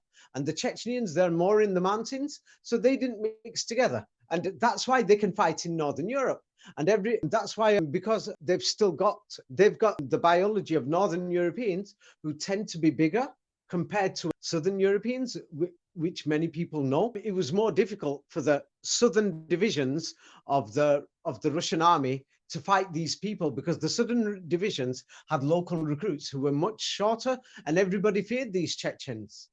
Yeah, because they knew they were taller, they were bigger. It's not because they were more crazy or anything, they were bigger. Yeah, so obviously if you're shorter in height, you're going to fear somebody who's bigger. But it is a serious question. What are these Scandinavian and Germanic type of people doing over there? When did they go there? Now they're going to give you some fake history that doesn't make sense. In the same way that we've got people who are Scandinavian type of people, or people from Poland, Polish blood, as far as Kashmir, Pakistan, and Western China. That nobody seems to explain Polish blood and German blood being in Afghanistan. What about, so in terms of the goddess, in terms of like chauvinism in the goddess, because you look at Chechnya and you look at a lot of people's ideas of every religion really is as a paternal religion, but so many of these areas we look at least what we're told about their history is that they worshipped a lot or Inuit or these gods. For instance, Hathor, which H and K, like Cathars, like the Hathor is the god, sky deity, and the mother sky, the consort of Horus, right? So many of these feminine archetypes. Is it? And also, I know, like in Arabic, they've used Sufi, Sophia. Is there a feminine aspect to now? The thing is, I mentioned Hathor in my book called The Matrix. Yeah. Now the thing is, ancient Egypt is not ancient. It's from the Middle Ages, 14th, 15th, 16th century. Now, the thing is, if you look at many of these Egyptian words and you compare them to Latin and the Egyptian rites of religion, mummification, Catholic mummification, then you will soon see it's the same civilization. Yes, Anatoly Fomenko pointed that out. I pointed that out in my book called The Matrix. Yeah. So the Catholics, do they kill off a bunch of people and then force that style of? I mean, is that right? The thing is, in the book Skulls and Bones. Now, the thing is, in the book Skulls and Bones, what I've done, I've given an example of 20 churches so that people can go and do the research themselves. Of 20 churches with underground dungeons, basements, thousands of skulls and bones. Now, when you see it, you're going to think, oh my God, this is a joke. They're in the basements of churches and people upstairs are praying. Skulls and bones. Now, the thing is, when you're saying, do I think that they wiped out a civilization? Let me just send you a few examples. Normally, the thing is, it's because I don't keep this stuff. But also in terms of the femininity, I'm curious, like, because is it that they worshipped a feminine aspect, or that they're trying to push a goddess cult now? Okay, now the thing is, now when people say something to do with worship, now, why do people drink a drink like Red Bull?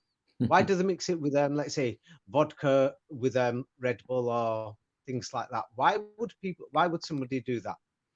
Because it's there, or because they want energy? Because the Red Bull gives the energy once you've drank the red vodka so that you could dance away. Yeah. That's what most of my mates do. when they go clubbing. Yeah, they say, hey, it's just the extra boost. Yeah. So now the thing is, what happened is, I will give you an example. Imagine if you're killing people and you're burning people and you're cooking them yeah, to eat their meat, and you're killing kids, saying that kids have got blood, and then that blood, because when a kid cuts his hand or something, or he falls and hurts his knees, his skin recovers faster compared to somebody who's 60 or 70, because the blood is different, it's younger.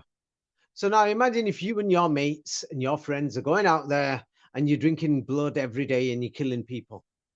Now the thing is, imagine you're growing weaker, because now you've got the people who mysteriously, there's a guy called Muhammad, or the Prophet Muhammad, who came, yeah, and his boys are coming saying, motherfuckers, we're going to chop you up. Or I don't want to swear, saying, hey, we're going to get them. And they're invading Vienna. And now they're mysteriously, there millions of people are following them all over Europe. And what are you going to do? You're going to hide their history. You're going to call them Gnostics, devil worshippers, this, that, dual gods, that they had two gods. And then you're going to change history, and you're going to say, they did these rituals, they had these female goddesses, everything. You're going to hide everything. This is what they did in history. Now, this is what my new book, Skulls and Bones, shows. And because I didn't save the pictures on my computer, unfortunately, I'll have to send you bad quality pictures. But unfortunately, it's bad, but because these are actual photographs for the book. And it's because I don't want to infringe copyright. You know what these people are like, because they don't want the message to get out there. Let me send you a few of these. Now, I'm sending you a few churches, showing you what's in their basements. Now, when you see this, you are going to think, what the hell? In their basements, or some of them, they use it as decorations, but in most churches, it's in their basements. Right. I've been to a number of churches in Europe that have skull art and skeletons not a number. just built up. I'm talking about millions. Yeah. I mean, like a whole church built, the entire front cathedral just built of 100 dead people, at least I've seen. But underground, Yes. also Lyon, there's the crypts. I'm talking about in basements. Now, one thing is, for somebody to take these bones into the basements, why would you take them there? What are you doing? Are you eating the bones? Did you eat the people? Why did you keep bones? What the hell is going on? Now, the thing is, I'm sending you a few. Now, when you see this, now, because many people found these things in the last 50 years, what they've done is the Vatican, that controls these churches, has decorated the bones to put them a bit more neatly. But actually, the bones are in a mess, like piled up, almost like that you're somebody who's messy and dirty, and like a dog or a cat eating through garbage, and then you just dump the bones. So that's how the bones were found. For example, in Stephen's Cathedral, in many places, like there's just thousands of bones under the Cathedral of Vienna. And they were fighting about that. And they're saying the Muslims, the Russians, and everybody else invaded. Yeah. And then the King of Poland, Jan Sobieski, he came to save Europe from Muslim invasion. Go and look at all his churches in Poland, all these skulls and bones in basements. What the hell were these people doing? I sent you a few pictures. Have you found them? It's terrifying. Yeah, just hundreds, each just wall of skulls, just collaged and mosaic. Oh, those things, they put them as decorations in the 19th century. Is because in the 19th century, what happened is many people, as people found them, let's say if I go into my local church, I'm going to find them. They're going to say, oh, we didn't know that was here. There was no room to bury these bones. So then they'll just make it into a decoration. They've turned it into a decoration to hide it. To hide it. Or actually, when the bones were discovered, they were actually found as a mess. You know, same like when you see a dog going through a pile of garbage, eating through the things, bones of all the meat. Actually, what I've sent you more than 10 pictures now. You should have had them. So this is the thing people are talking about, these free energy. Now, the thing is, they decorated these places to actually hide it. And they're saying, no, people came here to pray. But now, for example, if they're going to say people came here to play, for example, the Sedlec Cathedral in Bohemia is known as the Church of Skulls. Now, the strange thing is, inside that place, there's 70,000 skulls and of 70,000 people's skulls and bones there. Well, we've got a problem. The population of that place in the year 1700 was only 2,000 people. How the hell can you have 70,000 bones from the 17th century when only 2,000 people live there? Have you received the pictures? Have a look through the pictures. Right, yeah. It's crazy.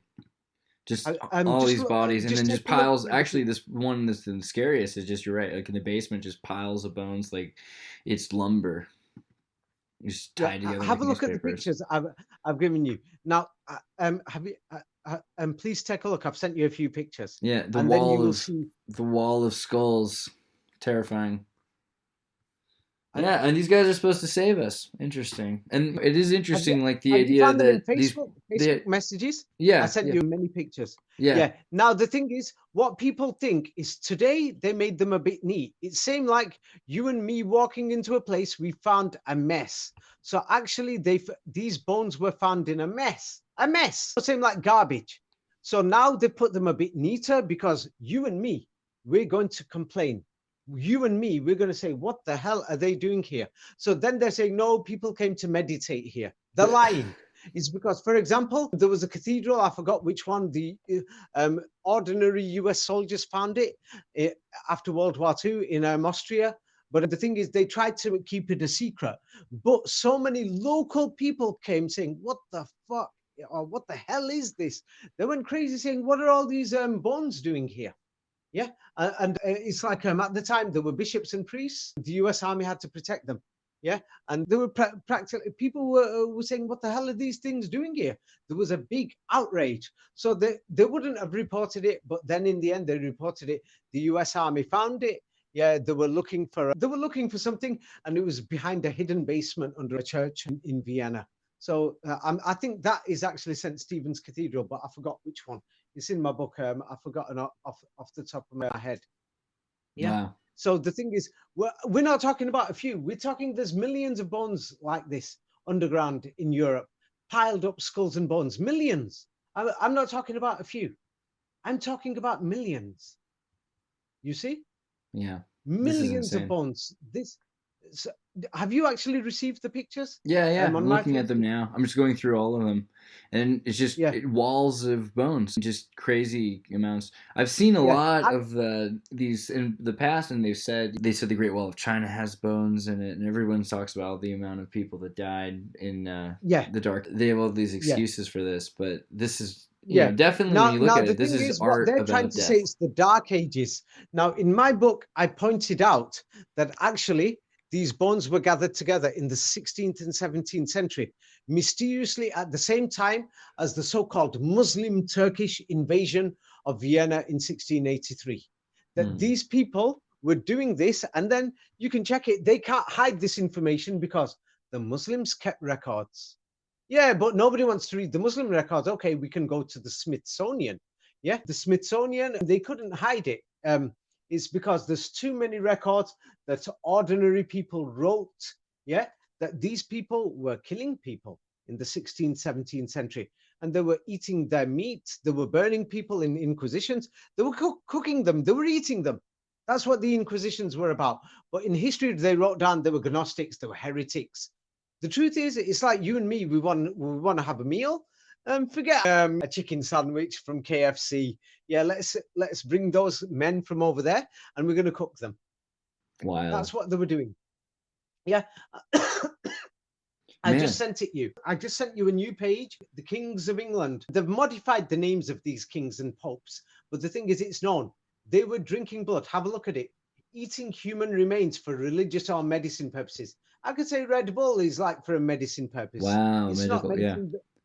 It says, okay, I'm going to read it for everybody. It says, despite these insistent denials, the practice of eating human remains for religious or medicinal purposes was extremely prevalent in medieval and early modern European culture. It was studied by the Swiss physician Paracelsus.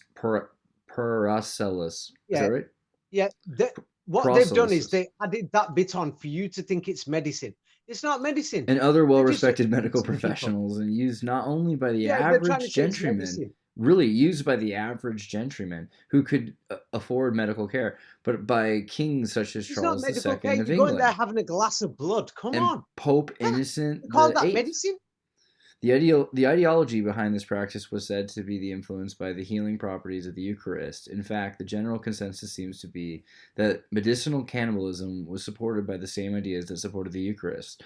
The human flesh contained healing powers, and the most effective way to access those powers was by eating those which contained them. What they mean by healing powers is that blood is alive. So they normally drank the blood when it's alive. But the thing is, they're just saying it's medicine. It's not medicine. You're eating people. You're having a pint of blood. You're eating someone's leg. Now, the thing is, let me show you the sources of these things. I'm sending you the sources, then you can check it. That these are from even the so-called elite media can't deny it. I've sent you the Smithsonian, many other places, sources that you can check through it. So this is what these people were doing. And you can have a look that it reached its height in the 16th and 17th century when the so-called mega big Turkish invasions happened in the 16th and 17th century, or Muslim invasions of Europe. Because in Muslim records, you can go to Istanbul and other places, the Muslims have kept the traditions in. These people, the Vatican and its boys, they were going around in their inquisitions, they're burning people, they were eating them. They were eating them, they're just drinking the blood. That's what they were having as a drink. This is what they were doing. And then the people were coming, many people who were so-called Protestants or Gnostics, came and said, we refuse to accept Christ as the Son of God, or we refuse to accept this and that. And they're using it as an excuse.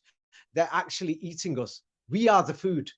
And that's why when you think about a global agenda for 2030 for vaccines, that everybody should be protected against 20 diseases, on average 10 or 20 vaccines, they're purifying everybody's blood right now. Right. They talk about vaccine as the Latin root vacus. Purifying your blood. Well, same like an animal. Vacus means cattle, so they're making us all cattle. Yes, and the thing is, have a look. I've sent you the sources so that you can check it. Smithsonian and other things. Have a look. That they're just eating these dead bodies. Everything. Who did it? The royalty, the priests, scientists, whoever. All these people. It's like the average middle upper class. They're just eating people. They're eating people. Yeah, and it's interesting. It's stated as acceptable for the average gentryman, but not the way they say it is. It's not just the average gentryman, also the royals. It's interesting, not just to say not just the royals, but average folk too would make more sense to me. Because of course, the average free person, 80% of the people were not free; they were peasants.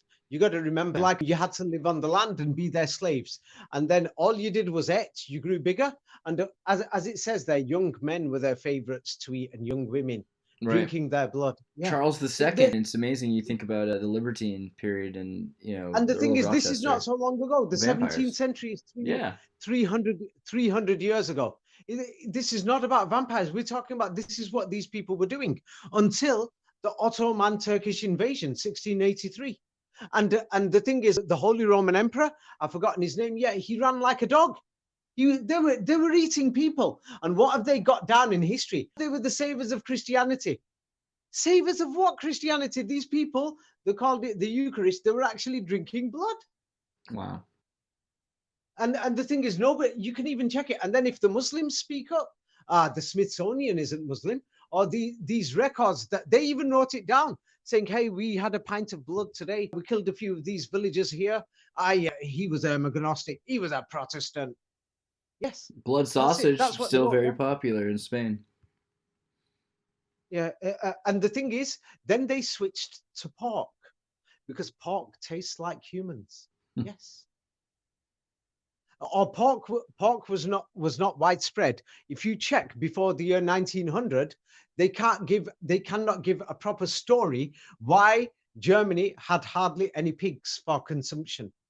Yeah. Yes. And what they will say is that mysteriously, we don't know from where, but the British Empire and the Dutch Empire were supplying Germany with pork for the common villagers, or the villagers didn't eat pork. Then they say that all these pigs, they died in so-called wars between Germany and France in the 1870s. But the French army never even entered German soil, or basically on German territory. So how could German pigs have died?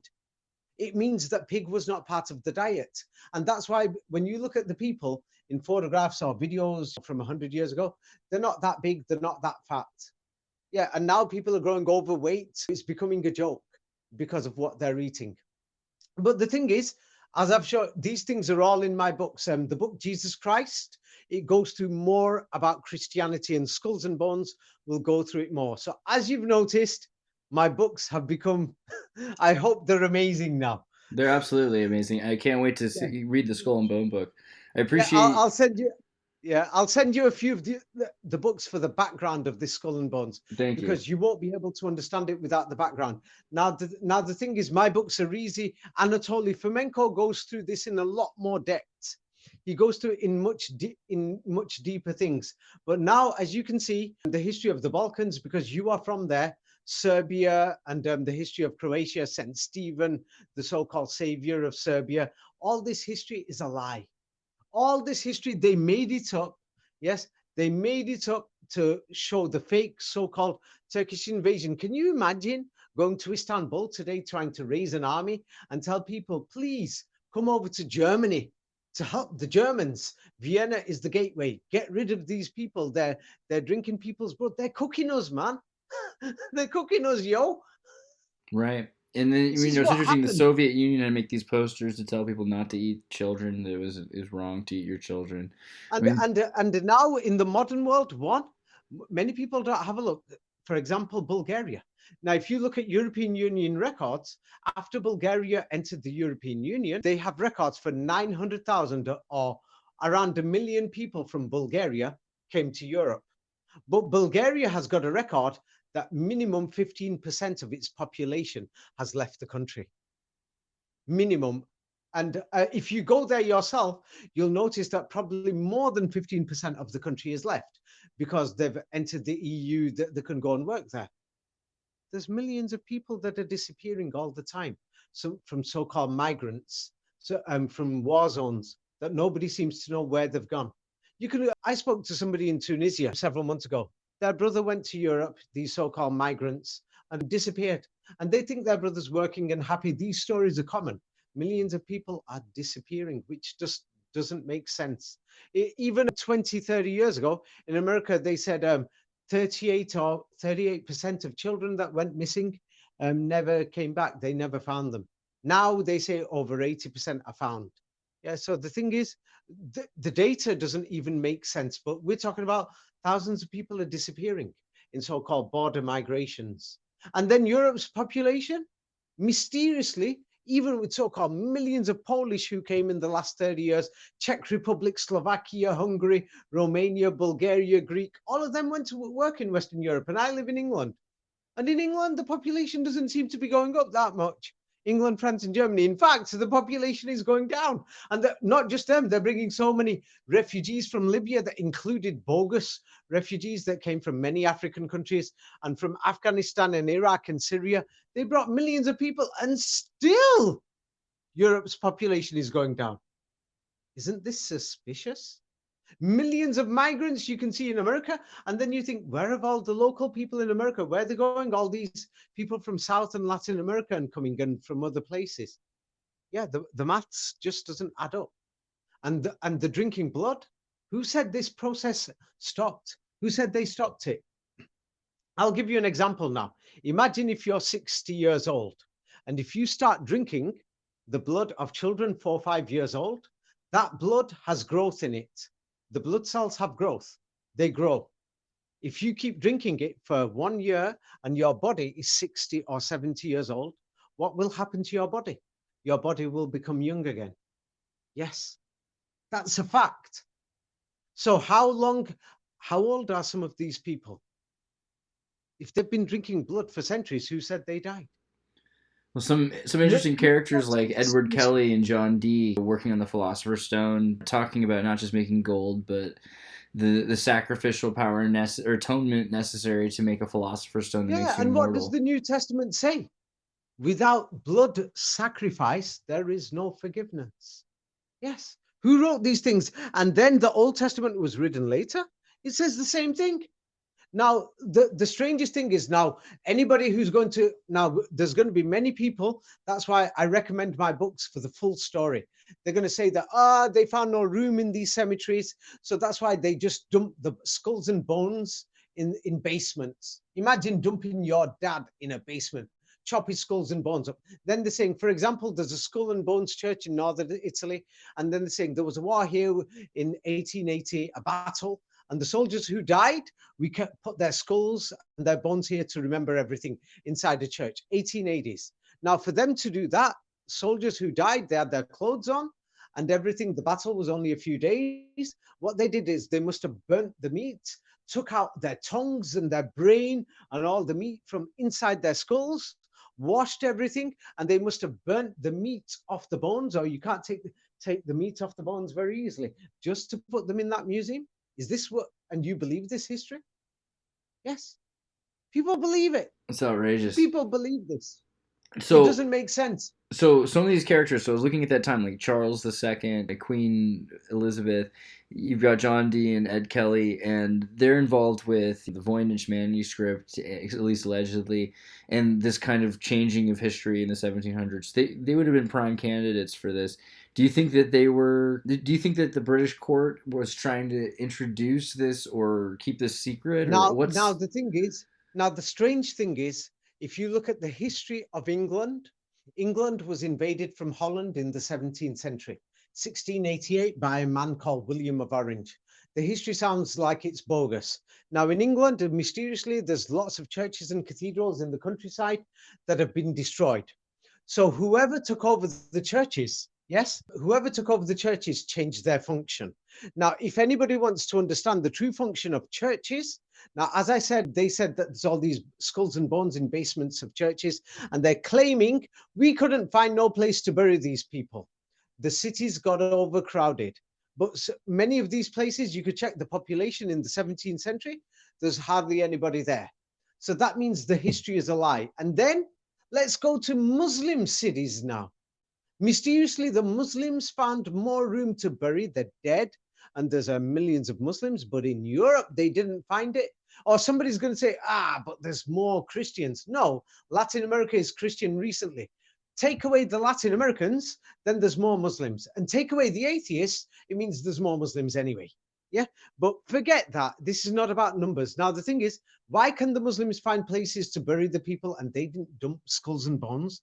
And then let me just give you that Italian one. This will make you actually very suspicious that they took out the brains from the skull. Let me tell you which church is this. San Marino della Battaglia, Church of San Martino della Battaglia de Cenzano del Garda in Italy. This place is decorated with skulls and bones, decorations, yeah? And the thing is, they say that this is from the Battle of Solferino, Napoleon III, 1859. Instead of burying the dead bodies, I'm telling you now, imagine right now, right? Instead of burying people, I'm cutting open your leg, taking the blood off, everything in the meat off, taking the bone out. I'm removing your tongue, your cheeks. I'm cutting everything up until I've totally taken out the skull, just to put it inside the church as a museum. This is what they're telling us. People just go there and they think, oh, it's so sad. These are the bones, so sad, a bad all happened. Nobody's imagining that they're telling us that the church came along, took out the blood and took off the meat. Now, another thing is World War I, the Battle of the Bulge. Yeah, it was the worst battle. Was it the Bulge? I've forgotten the name of the battle. I think it was. Yeah, I think yeah, I've forgotten the name. Now they've got that. They've got this memorial for it, a big church in France. Now they buried half the bodies, but the other half of the bodies, check this out. They were taking the bodies. They took the uniforms off. They took the hats off. They removed the meat mysteriously, and they've kept the skulls and the bones in the basement of that memorial, which doesn't make sense. Does that make sense to you? How the hell could you take the uniforms off and everything's off? And they can't say stray dogs, stray pigs came to eat these dead bodies, because what happened is in the trenches, the soldiers were being replaced. If somebody died, they took their body away. They were burying as many as they can, but mysteriously, thousands of them were not buried, but we've just got their skulls and bones. No, we've seen gone and everything's the trench wars, World War I, just wiping out just so many, like every able-bodied young man from all the villages. Now the thing is, the story behind that, I've written it in a book called Orphan Trains, where I show what was the reason, what they did for the urbanization process after the Ottoman invasion of Europe in the 17th century. Something happened that the people changed their policy. Because Anatoly Fomenko shows that when the invasions of Vienna happened, they turn around and say that Russia, that came with the Ottomans, actually lost. But the truth is they actually won. that the world order was on the retreat. That's why after the 17th century, the drinking of blood and everything slowly disappeared. That by the time open cameras came and television, it went underground after the 19th century. That doesn't mean it's gone. Who said they stopped? There is no evidence they stopped. Whoever these people were, mysteriously stopping their diet, drinking blood and eating human meat. Who said that stopped? They're telling us it stopped. And there's millions of people disappearing. And then nobody can explain World War I, yes, that somebody just had shrapnel on his shoulder. And then the rest of his body, they took his clothes off and everything off and the rest of the meat just to get his bones. It just doesn't make sense that they piled up the bones there and then they put it in that memorial and half the bodies are buried. It doesn't make sense. And if they're going to say there were so many people dying in this battlefield, what about in the battlefields on the Muslim territories? Mysteriously, the Muslims managed to bury every single one. Yeah. And then there was they had so many soldiers after the war, they could have buried every single one. But no, they decided to keep the skulls and the bones and they put it in this memorial. I've forgotten the name that you can go and see. Not all the bones, but quite a lot of them. It doesn't make sense. Yeah. It is interesting also, like, Andreas? looking at how England was transformed. The language was replaced. You can see Frisian's gone. The new Gaulish French words that are introduced. And like Greenwich and everything. There's still the fact that the names of places are still, when you read them, you can't pronounce them in English. You have to pronounce them in British because they come from the old language. All of England. Yes. Yeah, they've changed all the history, unfortunately. Now, Andreas, let's leave it at that. I'm sure you've got enough things. Yeah, I was gonna say thank you. It's been a whirlwind. This is a good one. I appreciate the time you took to talk to me. You should definitely plug your books more. I think people need to find them. The books. I've got them under Tartaria by David Ewing Jr.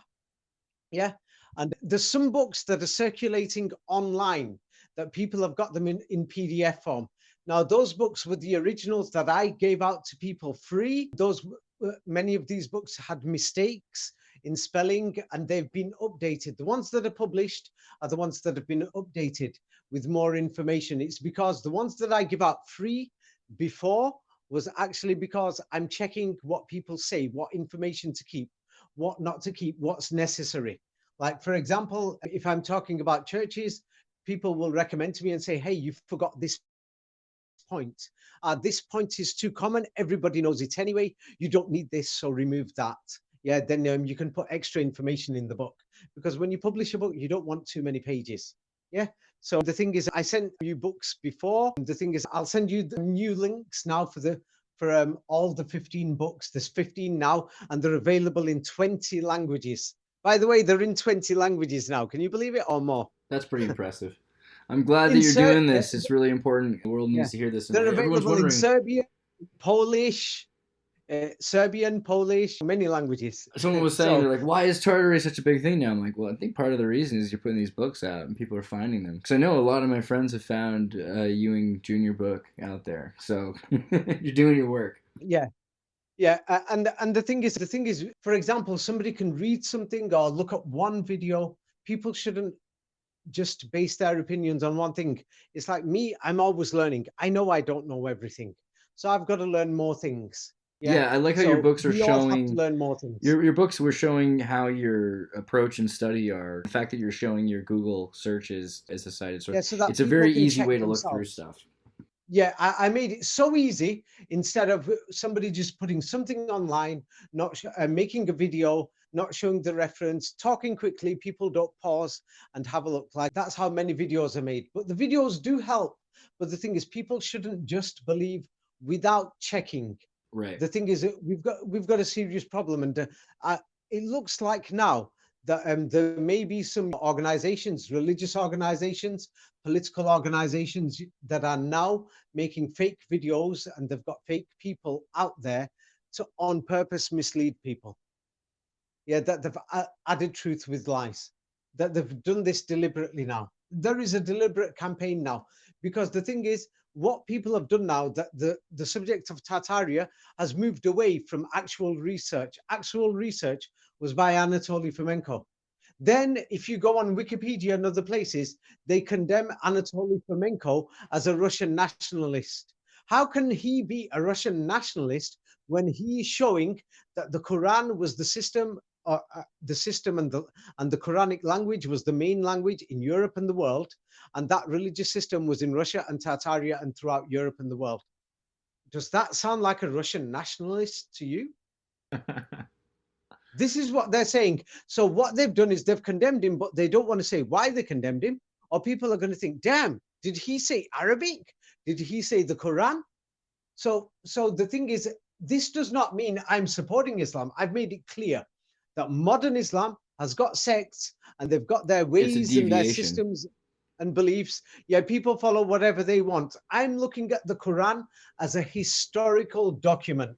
Yeah, this is what I'm looking at. Yeah. Yes, and from what I have found, and from what other researchers have found, yeah, they found that the history in that book is totally different than the history that we are being told by nation states all around the world. And this is the big difference. Now, this is what we found.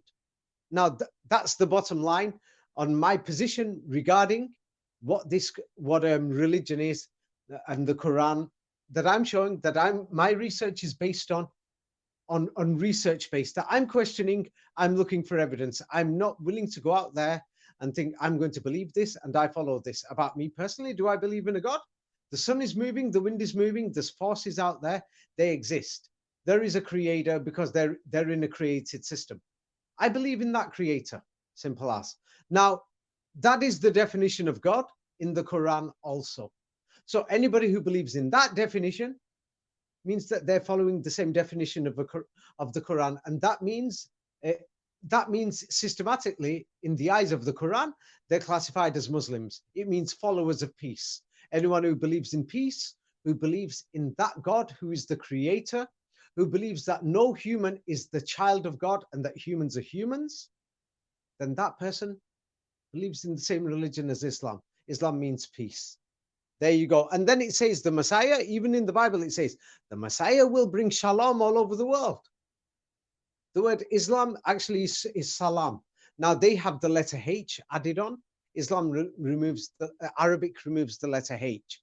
Now Hebrew is a language that mysteriously people started speaking after the 1880s, and the Israelite Alliance colonial schools by the British and the French and the German and Dutch empires, mysteriously found so many orphans in many countries, and they brought them into these Israelite schools, and their descendants are now called modern Jewish people who follow Judaism in many places around the world. Actually, that's a long topic. Professor Henry Atslan goes into it in more depth, showing that Judaism came after Islam and came after Christianity. Only in the last few centuries. Somebody invented it. Oh, he's got videos online as well, Professor Henry Atslan. I think a French institute put his lectures on, so you can find it.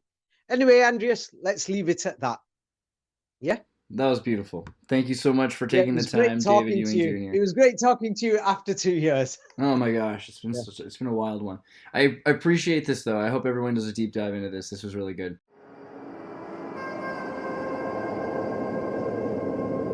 Hey, everybody, tune in to Recent Tartarians. Recent Tartarian. Recent Tartarian.